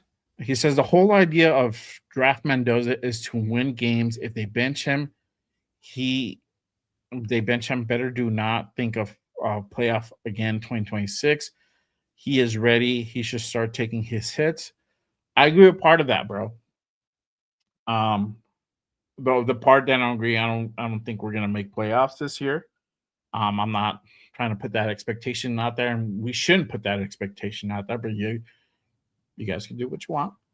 I'm just saying, I think we should curb our expectations. But I agree with you on the part that he should go out there and learn. This is where you get the experience. You don't get the experience a whole lot off of the bench. It's hard. You need to get the reps in real time and learn and start getting down timing, right? That's really how you learn. Again, my thing is this: if he shows it in OTAs and training camp, if he's the clear cut guy, start him. Don't think about it, just start him. Francis says people love the mock draft game of training back all the time. Once the season starts, you realize that you're almost ignoring most of the important position again. You'll regret it. Well, that's why you gotta take your time on these mocks. It's a mock, bro.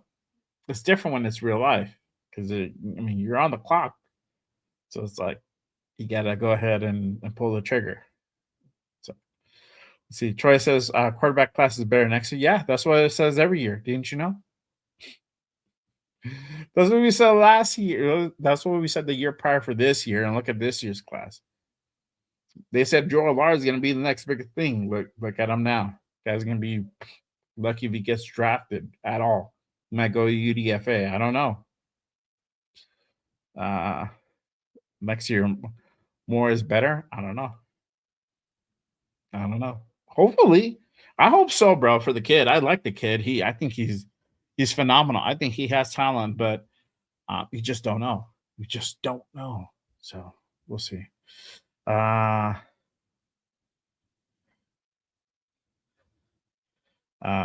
see. Shout out to my guy Jack in the building. What is good, my guy? Appreciate you pulling up. 805. All I remember is Jay hitting back his mock draft. I loved it. Keep that energy. Remember, I took a screenshot. I believe you, bro. So did Jeff, apparently.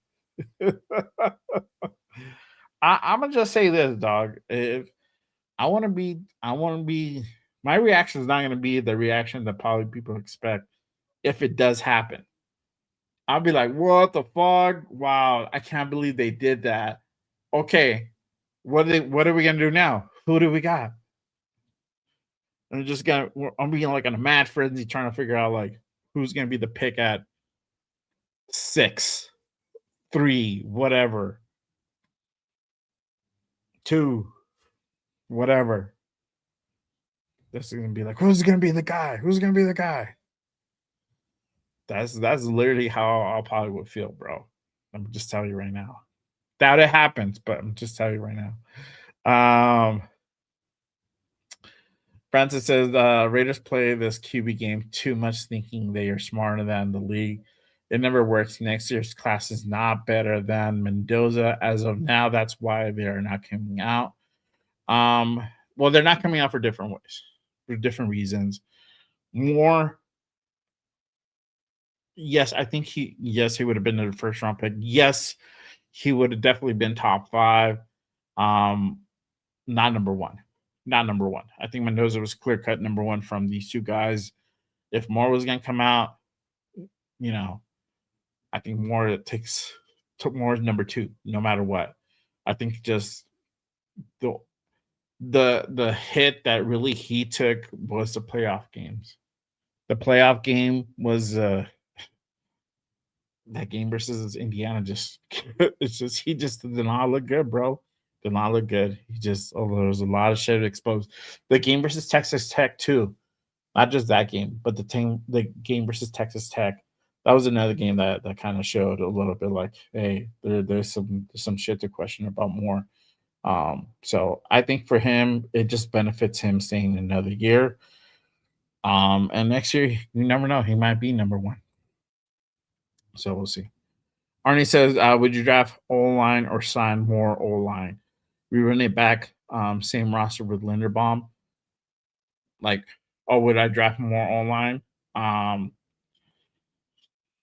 wouldn't really sign any. I don't even know, honestly, I don't even know who's still out there as far as offensive linemen concerned.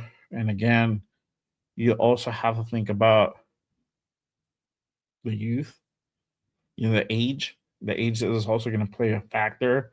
The only real position you probably would have you could bring in is that right tackle position. You have Jawan Taylor. His market value is about 15. You have Jonah Williams, market value 10. A guy came from Arizona.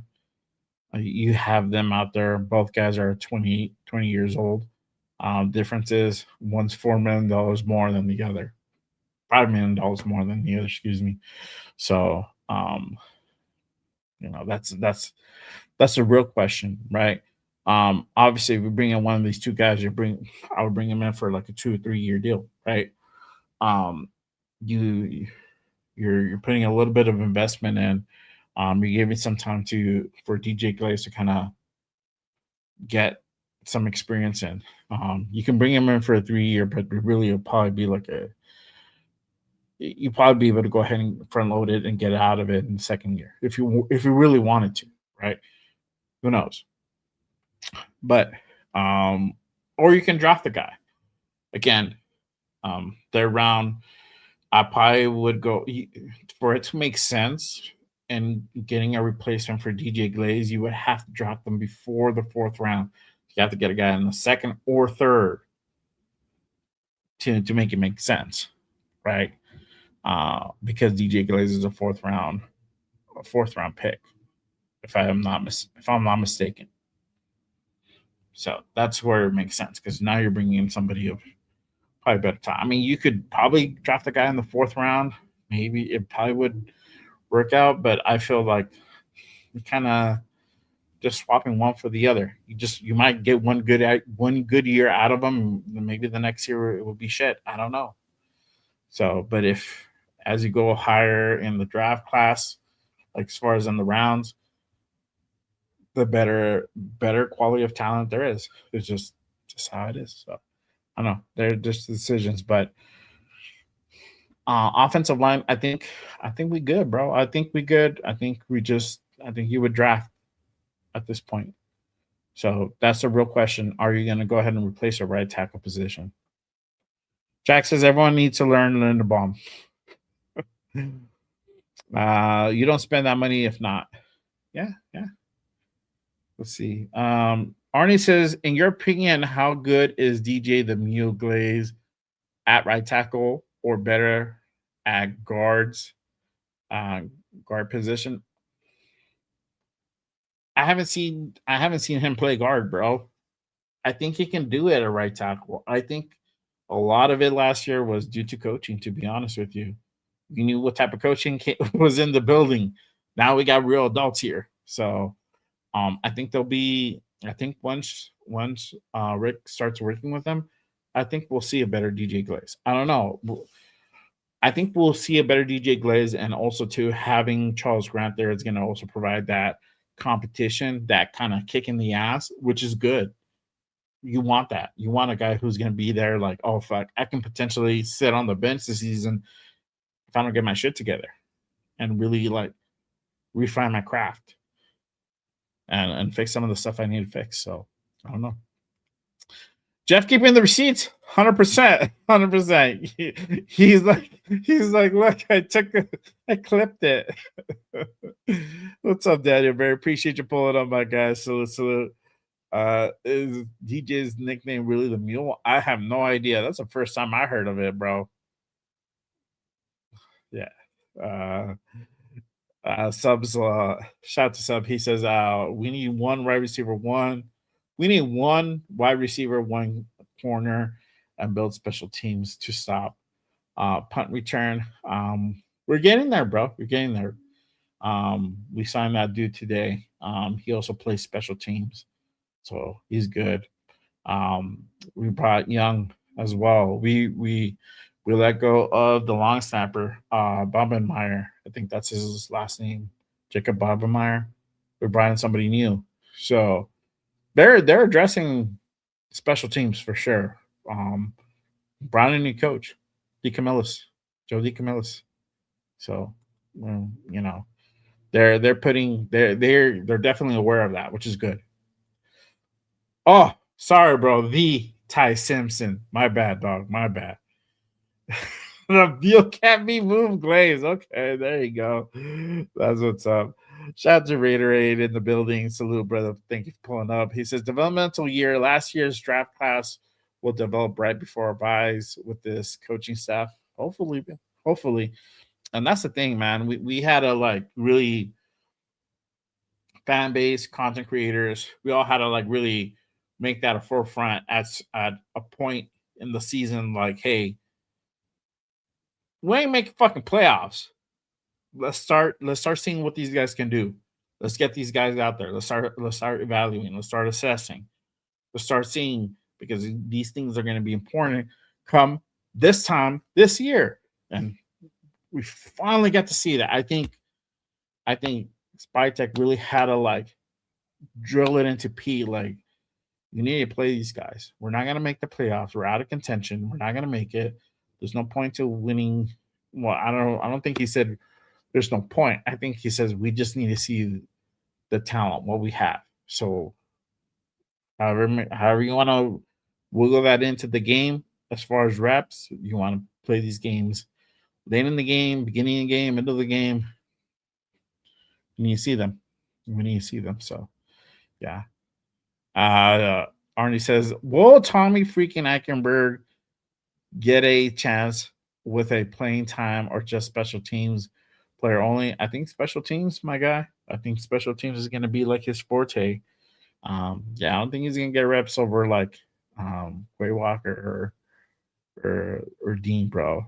Or what's this guy's name? Oh man, I forgot his name. Shoot. Yeah, the new guy that we just signed. I don't know. I don't know if we're gonna get he's gonna get playing time over those guys. Unless he turns it around, bro, and starts like literally balling out. Then yeah. Segun Olubi. There you go. Segun Olubi. There you go. Hey, there you go. More power to you, bro. I honestly think we will not win 11 games. I think we'll win half of that, probably 6, maybe. Again, I want to put that out there. Let's not put expectations on this team. Let's not go ahead and be calling for heads if we're not winning. If we don't win more than like 7 games or anything like that. This is a rebuild. This is gonna take time. Yes, we went out there and got some big names on the defensive side of the ball. We got a big name on the offensive line. Yes, it looks good all on paper. Still rebuild. We still have a lot of ways to go. We need to go ahead and get our franchise quarterback. No more Gino. He gone. He got sent to QB purgatory.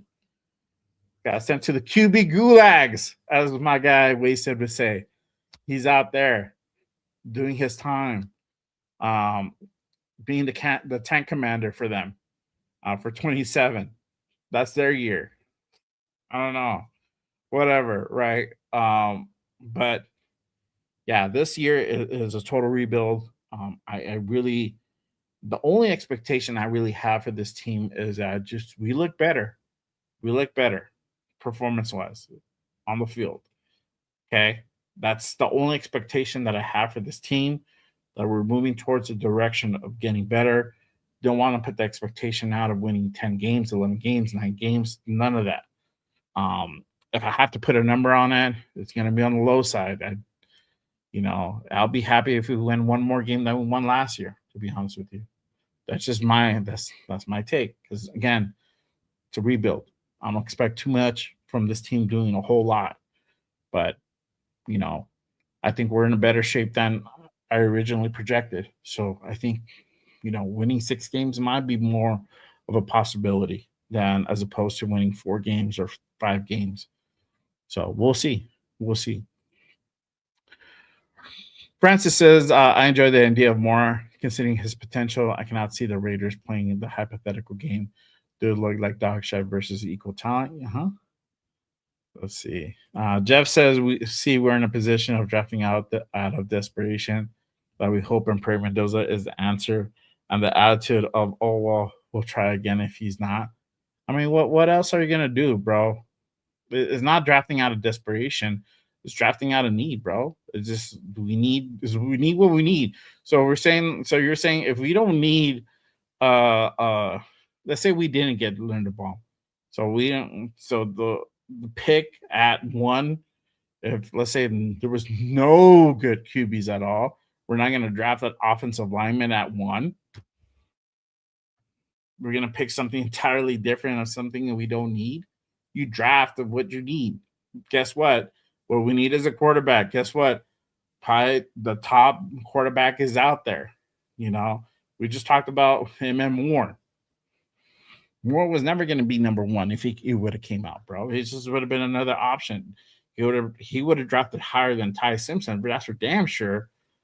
But still, we need a quarterback. That's plain and simple. Unless you're gonna go ahead and bring in Kirk Cousins, bro, and go pay that dude like fucking go pay that dude a Brinks truck too, which I don't agree in doing on an aging Kirk Cousins. No. What's good, my guy Tanner Jack? Appreciate you pulling up. Let's see here. Arnie says only top 4 picks.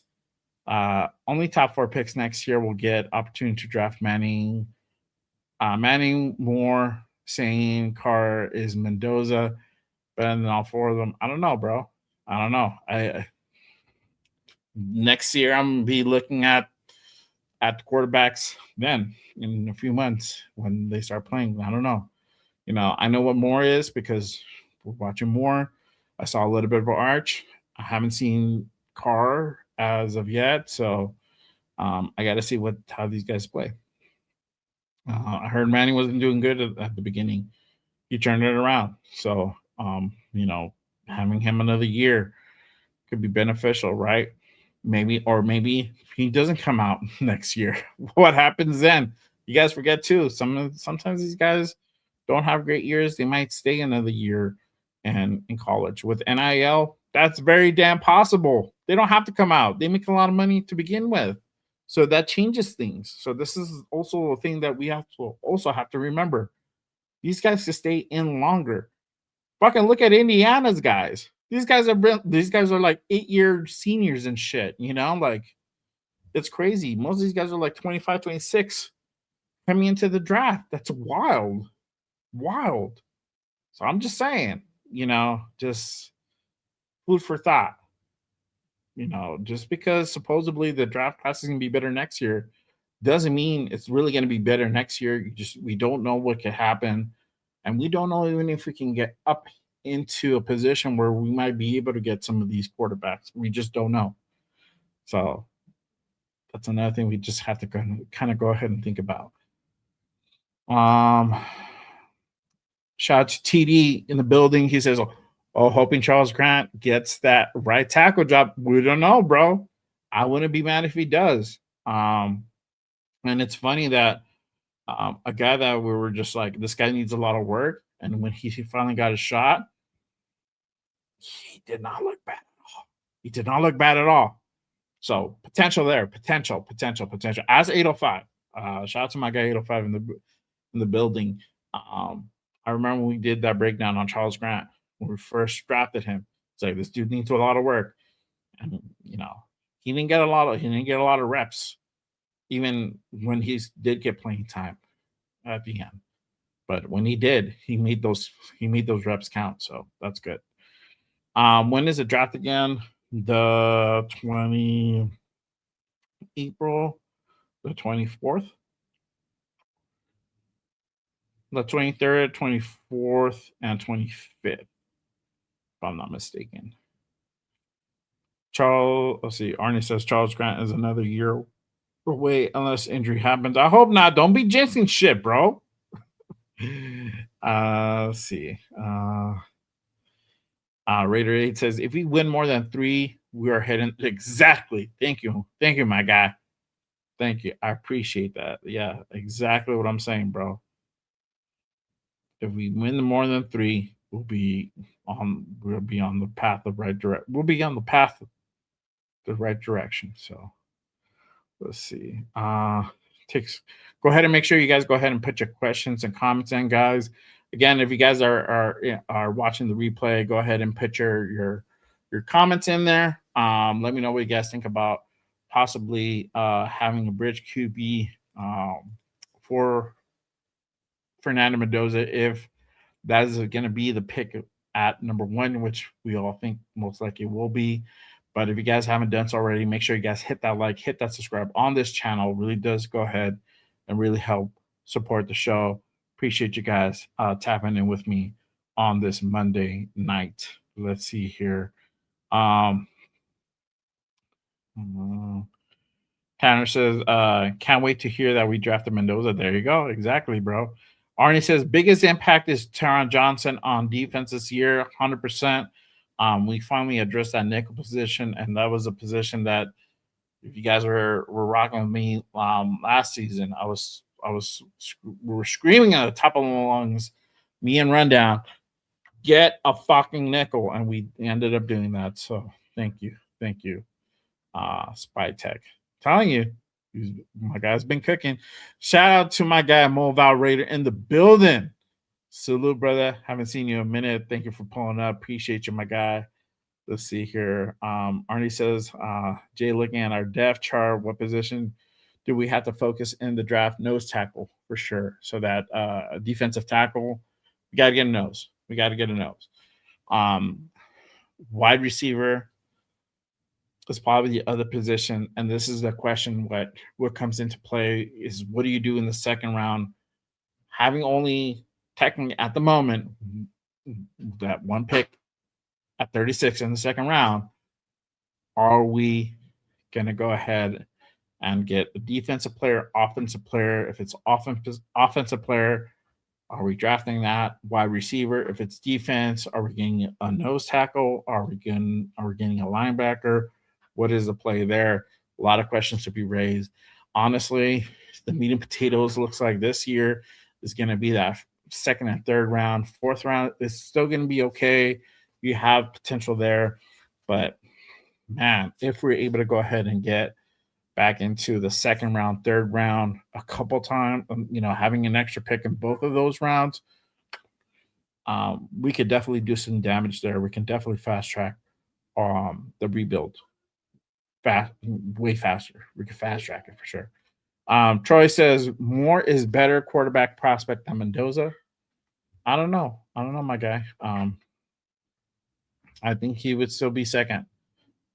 He stayed in college. That's cool. He's going to benefit from staying another year. Hopefully next year he's a true number one. That'd be sick. Arnie says NFL teams don't draft wide receiver, running backs, linebackers, safeties in the first pick in the draft anymore. Yeah, we really haven't seen it in a very long time. So usually it's quarterback, bro. Quarterback's really been leading the show. Shout out to number one Raiders. He says, hello, first time we're here. Go Raiders. I believe Raiders will win 11 games. Hold on, bro. Since you're new here, I got to go ahead and give you a Raiders, bro. Raiders! Yes, sir. Yes, sir. I don't know about us winning 11 games, but if you do, more power to you, my guy. Appreciate you pulling up. Make sure you guys hit the like and subscribe button. Thank you, man. I appreciate you for the subscribe. Thank you for pulling up, my guy. Let's see here. Ricky Beers says, if you're expecting this team to win 4 or 5 games this year, you should be screaming for them to trade the number one pick and shoot for a deeper draft next year. Again, we talked about this. It's a rebuild, bro. It's a rebuild. It is what it is. We could fucking draft Tom Brady himself and start him right away. We're going to get the same fucking result, most likely, bro. We're not going to win a whole lot of games. There's a lot of pieces to go ahead and really put together to go ahead and really make this team solid all the way around to contend. It's a big task. We made a big dent, I feel, in this free agency, but we need to get more stuff done in the draft for sure. Raider Aid says, we will draft the top 10 wide receiver next year. There you go. I agree. Maybe this year. You never know. They like Branch, but Branch is not a first round guy. Probably a third round guy. But if we pick up a receiver, definitely Zach Branch, Raider royalty. Don't be surprised if that happens. That could be a guy. Francis says, once again, Moore is hypothetically better. Mendoza is better until proven otherwise. Yep. from this past year, bro, did not look like that. But it was close. It was close. More has a whole lot of upside. I like that dude a lot. I eyed that dude before the playoffs. I've been keeping tabs on all these guys. Ty, Moore, Fernando. Fernando versus that Oregon game is really when it started. And that was kind of like early October, something like that. September. I don't even know. Tanner says we are winning some games next year. Yes, for sure, 100%. We're gonna win some games. Just again, we shouldn't be putting expectations like that where we're, if these guys are not winning 8, 9, 10 games, 11 games, it's a failure. It's a rebuild. It's going to take time. This is a time where we have to go ahead and exercise patience. Patience. I know. Trust me. We're Raider fans. That is not in our vocabulary, but we have to fucking learn it somehow. Appreciate my guy, Renee, in the building with the $5 super. He says, I truly believe the Raiders tried to trade Maxx Crosby to stack number 1 picks for next year to get a QB and trying to trade number 1 pick. I don't know, bro. Well, for one, Max wanted to get traded, bro. That's just the reality of it. And he saw the grass wasn't green on the other side. That should happen with Leonard. That should happen with the Ravens. They're like, they saw all their talent walk out the door, and they couldn't retain anybody.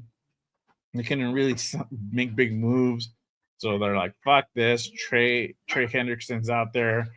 We can at least get this guy for the same price, and not lose our first. We can go ahead and go back to the drawing board, get some guys, draft some guys, and we might be in a decent position.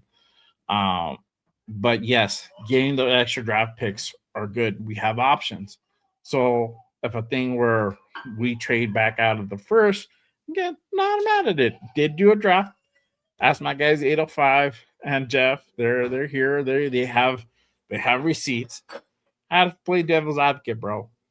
But we can definitely do some big damage. At a point, trading back there, at a point there's a moment where you're just like, I don't know, what else the fuck do I draft? Because you get a lot of draft picks, but some of the draft classes aren't strong as others. It's defense. This is a great draft. Offensively, not the best. But hey, it is what it is. We'll see.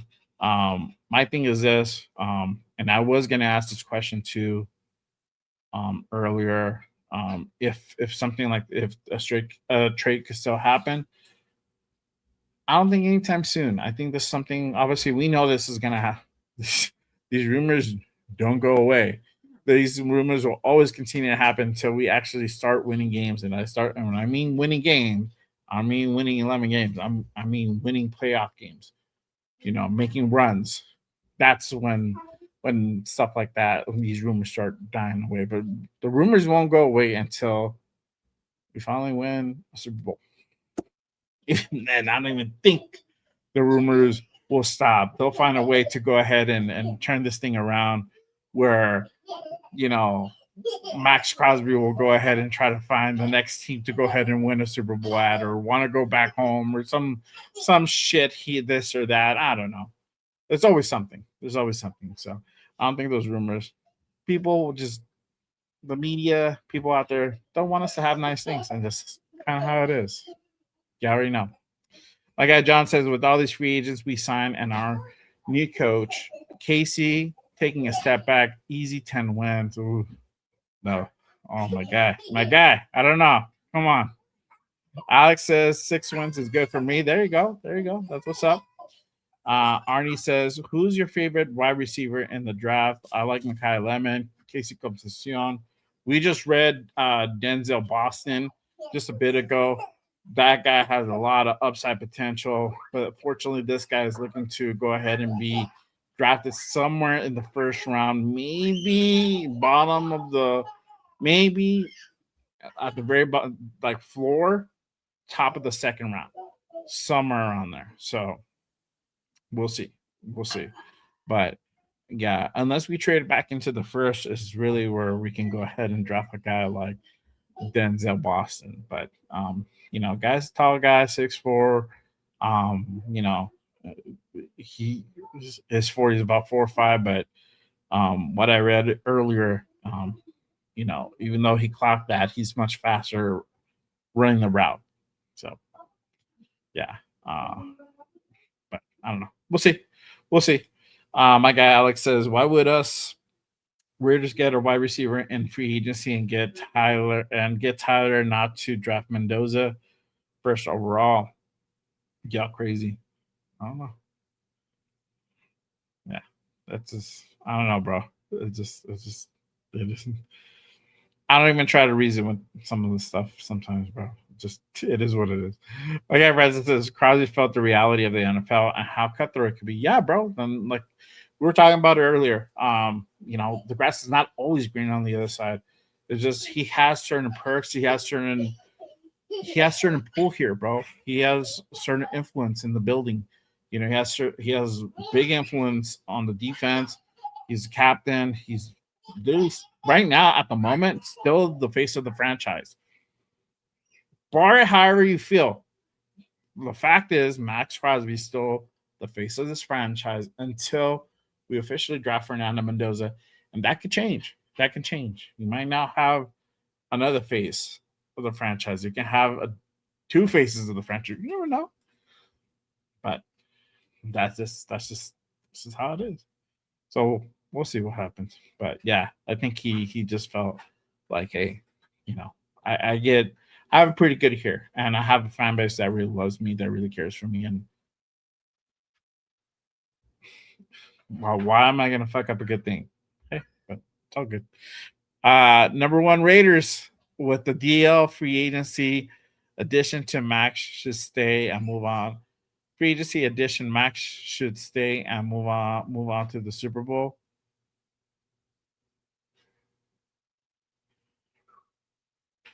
That we move on to the Super Bowl. I assume that's what you meant. I'm not 100% sure.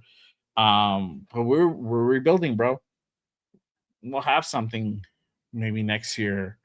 Maybe in 27. I'm sorry, in 28. We'll see. Is Max going to be here? I can't answer that 100% anymore. Can't. I don't think I'm gonna anymore. Hey, if it happens, if he's still here, great. If he's not here, okay. It is what it is. Like, it's just kind of how it goes. So we'll see. 805 says, don't let him fool you.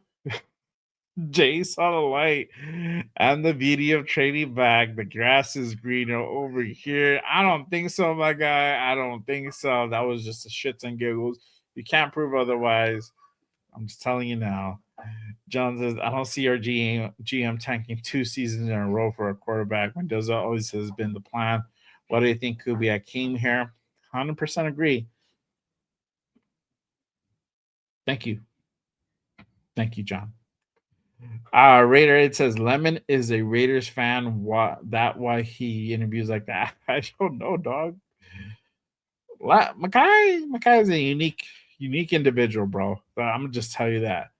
Because man, let me see if I can find it. There's a thing. Shout out to my guy, LV Rated 10, Nate. He sent something. I don't think I'll be able to find it. He says something about he sent us something in a group chat about Makai Lemon and Jacoby Lane interviewing, and it's like night and day. It's hilarious. You can tell like how how one interviews and how the other interviews. It's like, okay, here we go. I think I got it. Okay, let me pull this up for you. I'm gonna just pull this up. Just a little shit and giggles to go ahead and kind of talk about, and because they brought up the fact about Makai Lemon interviewing, so I want to just go ahead and show this real quick. Everybody, it's Makai Lemon checking in for USC Pro Day. Appreciate all the support, man. Fight on. Jacoby Lane here, checking in from the USC Pro Day, getting ready for April, getting some work in, and fight on. Completely different. Completely different. And how they speak, bro. Hey, it's all good for me. I really don't care. What I care about is how you perform on the field. That's really what I care about. I don't give a shit if you can talk or not. Can you run a route? Can you catch the ball? Can you make catches in tight situations? Can you go out and attack the ball? Can you do that? That's all I care about. Don't care about how that dude interviews. Whatever, bro. That dude could be deaf mute. It's all good by me. Let's see here. Uh Francis says, I like lemon instincts, but I feel like the guy runs like a 300-pound guy. Sometimes it's weird. Yeah, bro. Like I said, bro. Can you run the route? Can you make the play? All I care about. Arnie says, trade back. People want AOC as our QB. And hope we get a first pick next year with an improved roster, improved coaching, improved depth. Yeah, I don't get that, bro. I don't get that because we haven't, as of right now, we haven't made any moves as far as trying to go out and get a bridge or backup QB or whatever, right?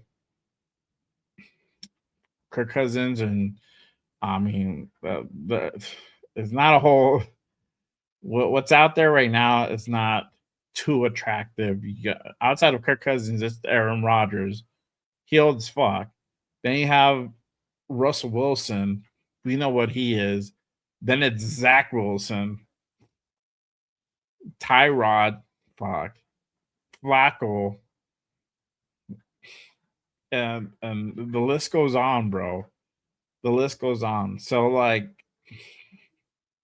there's not a lot of dudes out there. There's not a lot of dudes out there. Um, I think Kirk Cousins is probably the dude that would probably entertain out of the old bunch. Zach Wilson, not my first choice. Um, yeah, no. I mean, this no, no, no. Hold on. Stop it. Get some help. I'm not doing it. I'm not doing it. John says, wasn't Max fighting with teammates on the sideline last year? How is that a leader? And then the face of the franchise not being a difference on the defense on the defensive. Well, the people he was fighting with was with Devin White, which Devin White, if you saw the fucking games, bro, there was a lot of instances where Devin White was fucking up on coverage, bro. Constantly. I think that's really the dude that he was really going after. I know he had some arguments with E-Rob. There were some misses there. I think a lot of it is just trying to amp these guys to go ahead and be out there and go perform. And like we're missing tackles. We look like shit on defense at times, bro. I mean, it's hard to put all the blame on the defense with them playing so much time. Our offense was again anemic. It was struggling. There was a lot of time. They spent a lot of time out there. So expecting a lot from them was it's a tall order, bro. Getting blown out 30, 25, 30, 40 points. It's not fun. It's not fun, bro. You're gonna have situations where tempers are gonna flare. It's just a natural reaction, bro. And you're trying to go ahead and keep your guys in the game, their heads in it, and keep them like fired up. It's hard because you'll have dudes at some point. You have dudes that are checking out, dog. Just how it goes. Just human psychology. So I don't know. Yeah.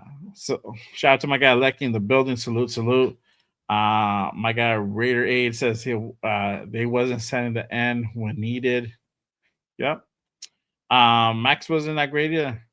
I think he was, bro. I mean, Apparently he was, because the Ravens were really quick to fucking give up 2 first-round picks for him. Then they decided, oh shit, we fucked up. We're letting all of our talent just walk out the door. Let's just go ahead and rethink this. That's why you had teams calling, bro. If he wasn't doing much, you wouldn't have a lot of teams calling, bro. Maxx Crosby impacts games, bro. He does. It's kind of hard to do it sometimes when you're getting double, triple team. You know, does he always look great? No, bro. Yeah, there's times where he was single teamed on a play, then he didn't look good, bro. It happens. You're not gonna hit it out of the park every time. Who does? Tell me. So, I don't know. Odyssey says D-line was the only functional unit last year. Yep. It's just how that defense was kind of set, man. But yeah, this year is going to be different. This is different defense this year. Obviously, everybody got walked out. As far as E-Rob no longer with the team, Jamal Adams no longer with the team. I don't think Devin White is still with us. Let me check, because I think he had one more year with us, if I'm mistaken. Why is this pulling up? Why is it?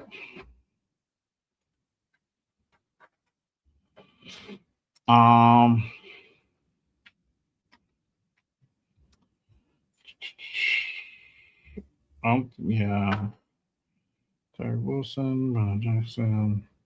Yep, White is no longer here either. So we parted ways with all these guys, man. All these Pete's guys. And it's funny. I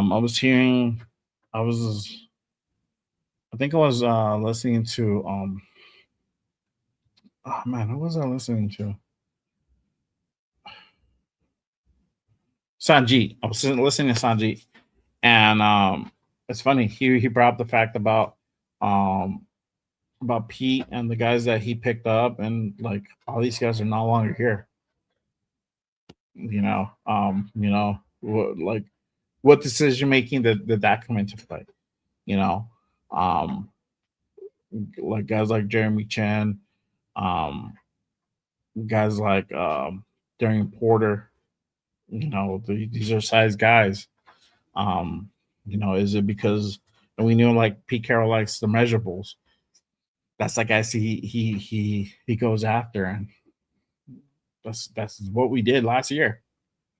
So it's just interesting. But we got rid of all those guys. Outside of obviously Darian Porter, he got drafted. Jeremy Chin got put on a multi-year deal year prior. He played pretty good. Those guys are still here. So Eric Stokes being another guy, he played really good, so he got to earn his keep. So some guys stayed because they played really good, but a lot of these guys did not. They're out. So it's just funny. How things kind of work out. But yeah. Francis says, once the trade deadline approaches, Crosby is healthy, a playoff team will go, too late first, done. Might be too late now. Yeah, we'll see, bro. Like I said, I wouldn't be surprised if this is gonna come up again. This is how it is. It comes up every few months. It might come up right before the season starts. Might come up at halfway through the season, right before trade deadline. Who knows? We might revisit this time next year again. It's never gonna stop. It's just not with Maxx Crosby. It's just everybody just doesn't want us to have nice things. That's just how it goes. Raider say, what if 6'7", 373 Lockie Tassi wants our nickel? With Lockie, bro, you gotta either keep him defense or offense.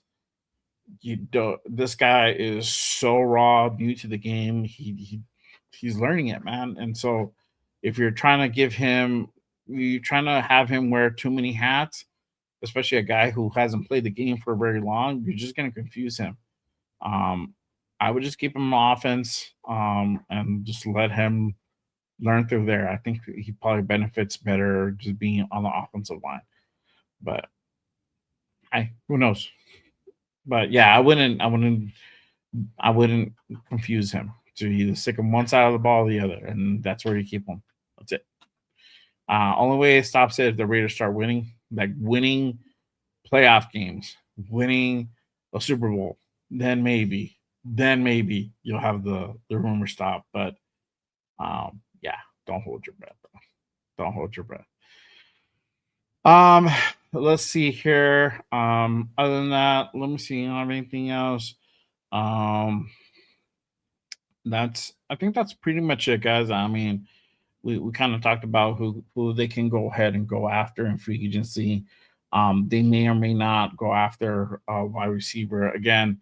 The guy who to me would make sense at wide receiver probably be Jawan Jennings. He's out there, hefty price tag for that guy. Over 22 million. I don't think we'll get him on the cheap. But yeah, everybody else outside of him is, and Marquise Brown being the other guy, are on the older side and expensive. So we're talking about over $10 million expensive. So yeah, we'll see. There's not really, the market's not too big on wide receivers unless somebody gets released, right? And even that, you got to question that. Quarterback, again, we'll see what they do potentially there. Kirk Cousins, I don't know if that happens. His market value is over 10, so we're looking at 11, 12, probably realistically maybe around 15. Probably ask for 15.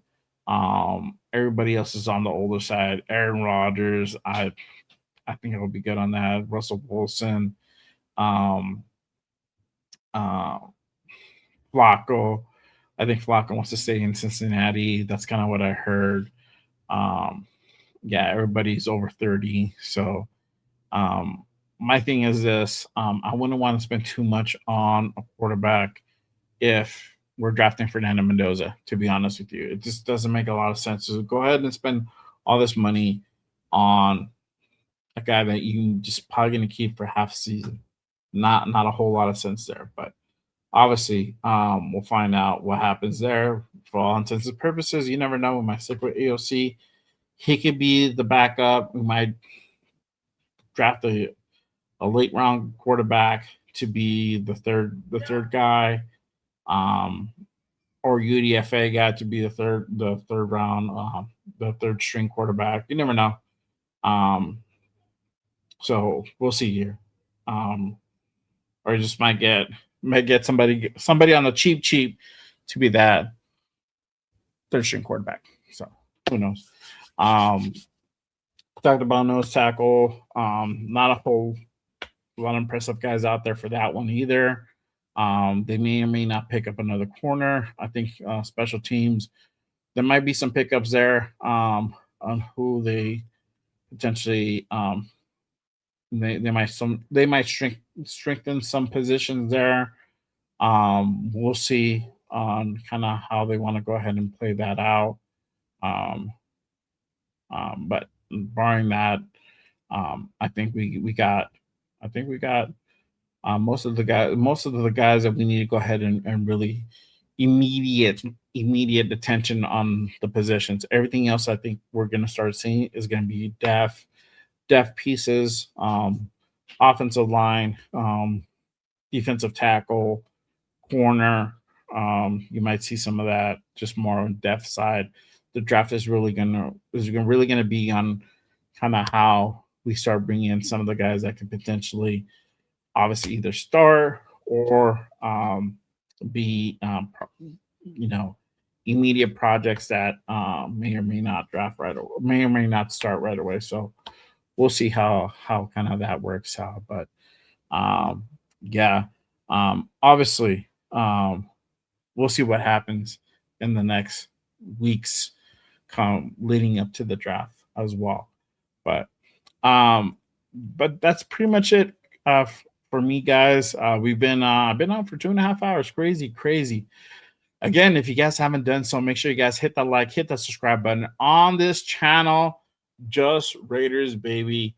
And if you're on X, make sure you guys hop on over to YouTube, hit that like, hit that subscribe on your boy, turn on notifications when news drops. I go on. You don't want to be left out in the dark. Hit that subscribe button. Again, appreciate you guys tapping in. I know we're gonna try to do we're gonna do a mock. Just ran out of time. Just chopping it up with the guys. Gonna get ready for dinner with the fam. So gonna head on out. But again, appreciate you guys. Let's see. Yeah, Raider 8 said they'll hate even more when we start winning. That's 100% sure. Appreciate you, my guy Troy. Thank you for pulling up. Hey man, appreciate you. That means a lot. Same to you. John says, what about Anthony Richardson? We do have a coach that turned around Darnold's career. I think they're looking to trade him. I don't think that dude's free agent. I honestly, at this point, I want to trade for a quarterback, to be honest with you. So I wouldn't want to give up any draft capital for anybody else. We have all these holes to fix and all that. We're in that process. I don't know if we give up draft capital for a guy like Anthony Richardson.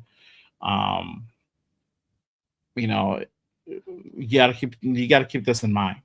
If you're drafting Fernando Mendoza, you don't want to put on a big investment on a quarterback.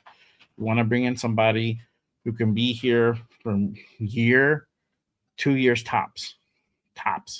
Realistically, a year where they are okay with either starting a few games, starting half of the seasons, or playing a full season, or not starting at all. That's literally it. Because if we're thinking what we're all thinking, Fernando's going to be the guy. So I want to put a whole lot of investment, spend a whole lot of money on big quarterbacks when we're literally just going to have them sit in the bench potentially for quarter of the season, half season, whatever. So I don't know. But that's a question. That's a question. That's a very good question. But I think if we're in a different situation, I wouldn't mind that.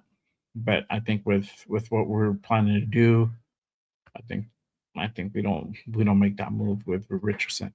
This move would have made more sense last year. But we didn't have the staff for it, and then that sucks too. Because it's like, what are you gonna do? But hey, it is what it is. So, you think Casey got it? I don't know. I haven't heard anything about Richardson, to be honest with you, so I don't know. Jeff says all these holes to fix, even more reason to trade back the number one. No. Stop it. Get some help. Get some help, Jeff. Get some help. All right, y'all. That is my time for today. Again, appreciate you guys pulling up, tapping in. Hit that like, hit that subscribe if you guys haven't done so already. Make sure you guys go ahead and pull up for the Connection show on Wednesday with my guy 4-1 Raider Jeff, my guy Cheeto Linus, and LV Raider 10 Nate. Every damn Wednesday, 7 p.m. Pacific, on this bad channel, Just Raiders, baby. You already know what time it is. I'll also be on Jeff's channel, Nate's channel, Leo's channel. We all do a damn thing. Great show we got lined up. We can go ahead and continue on talking about these free agents and start looking towards the draft. Start leaning towards that now. Now that we got down this first week of free agency, I don't think we're gonna see a whole lot of big splashes going on, but you just never know. But make sure you guys go ahead and pull up for the Reddit Connection this damn Wednesday, 7 p.m. Pacific on this channel. All right. Jeff says I'm gonna make sure to going, bro's going to the job. Okay, put your little hashtag behind there, bro. There you go. That'd be cool. All right, y'all. Appreciate you guys. Love. Always remember, just Raiders, baby. I'll see you guys on Wednesday. I'm gonna go ahead and go with the new intro on the way out. But to y'all, peace.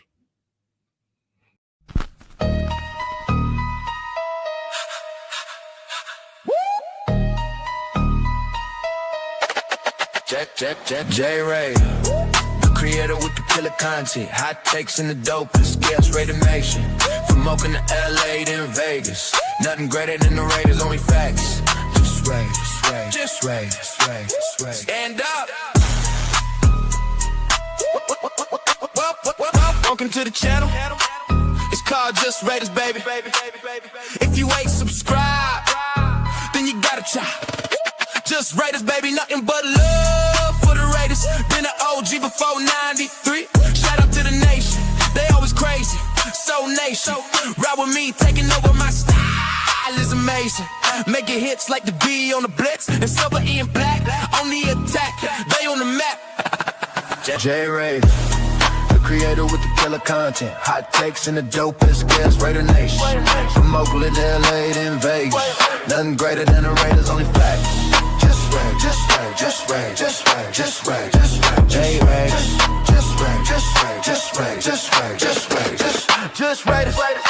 Putting on shows like Brock on the go. We just like J Raider, the innovator, making shows like Good Morning Raiders, the originator. Raiders unfiltered, raw, never censored. The post game reaction, nothing but action. Just Raiders, baby. Just Raiders. Just Raiders, baby. J Raider, the creator with the killer content. Hot takes and the dopest, yes.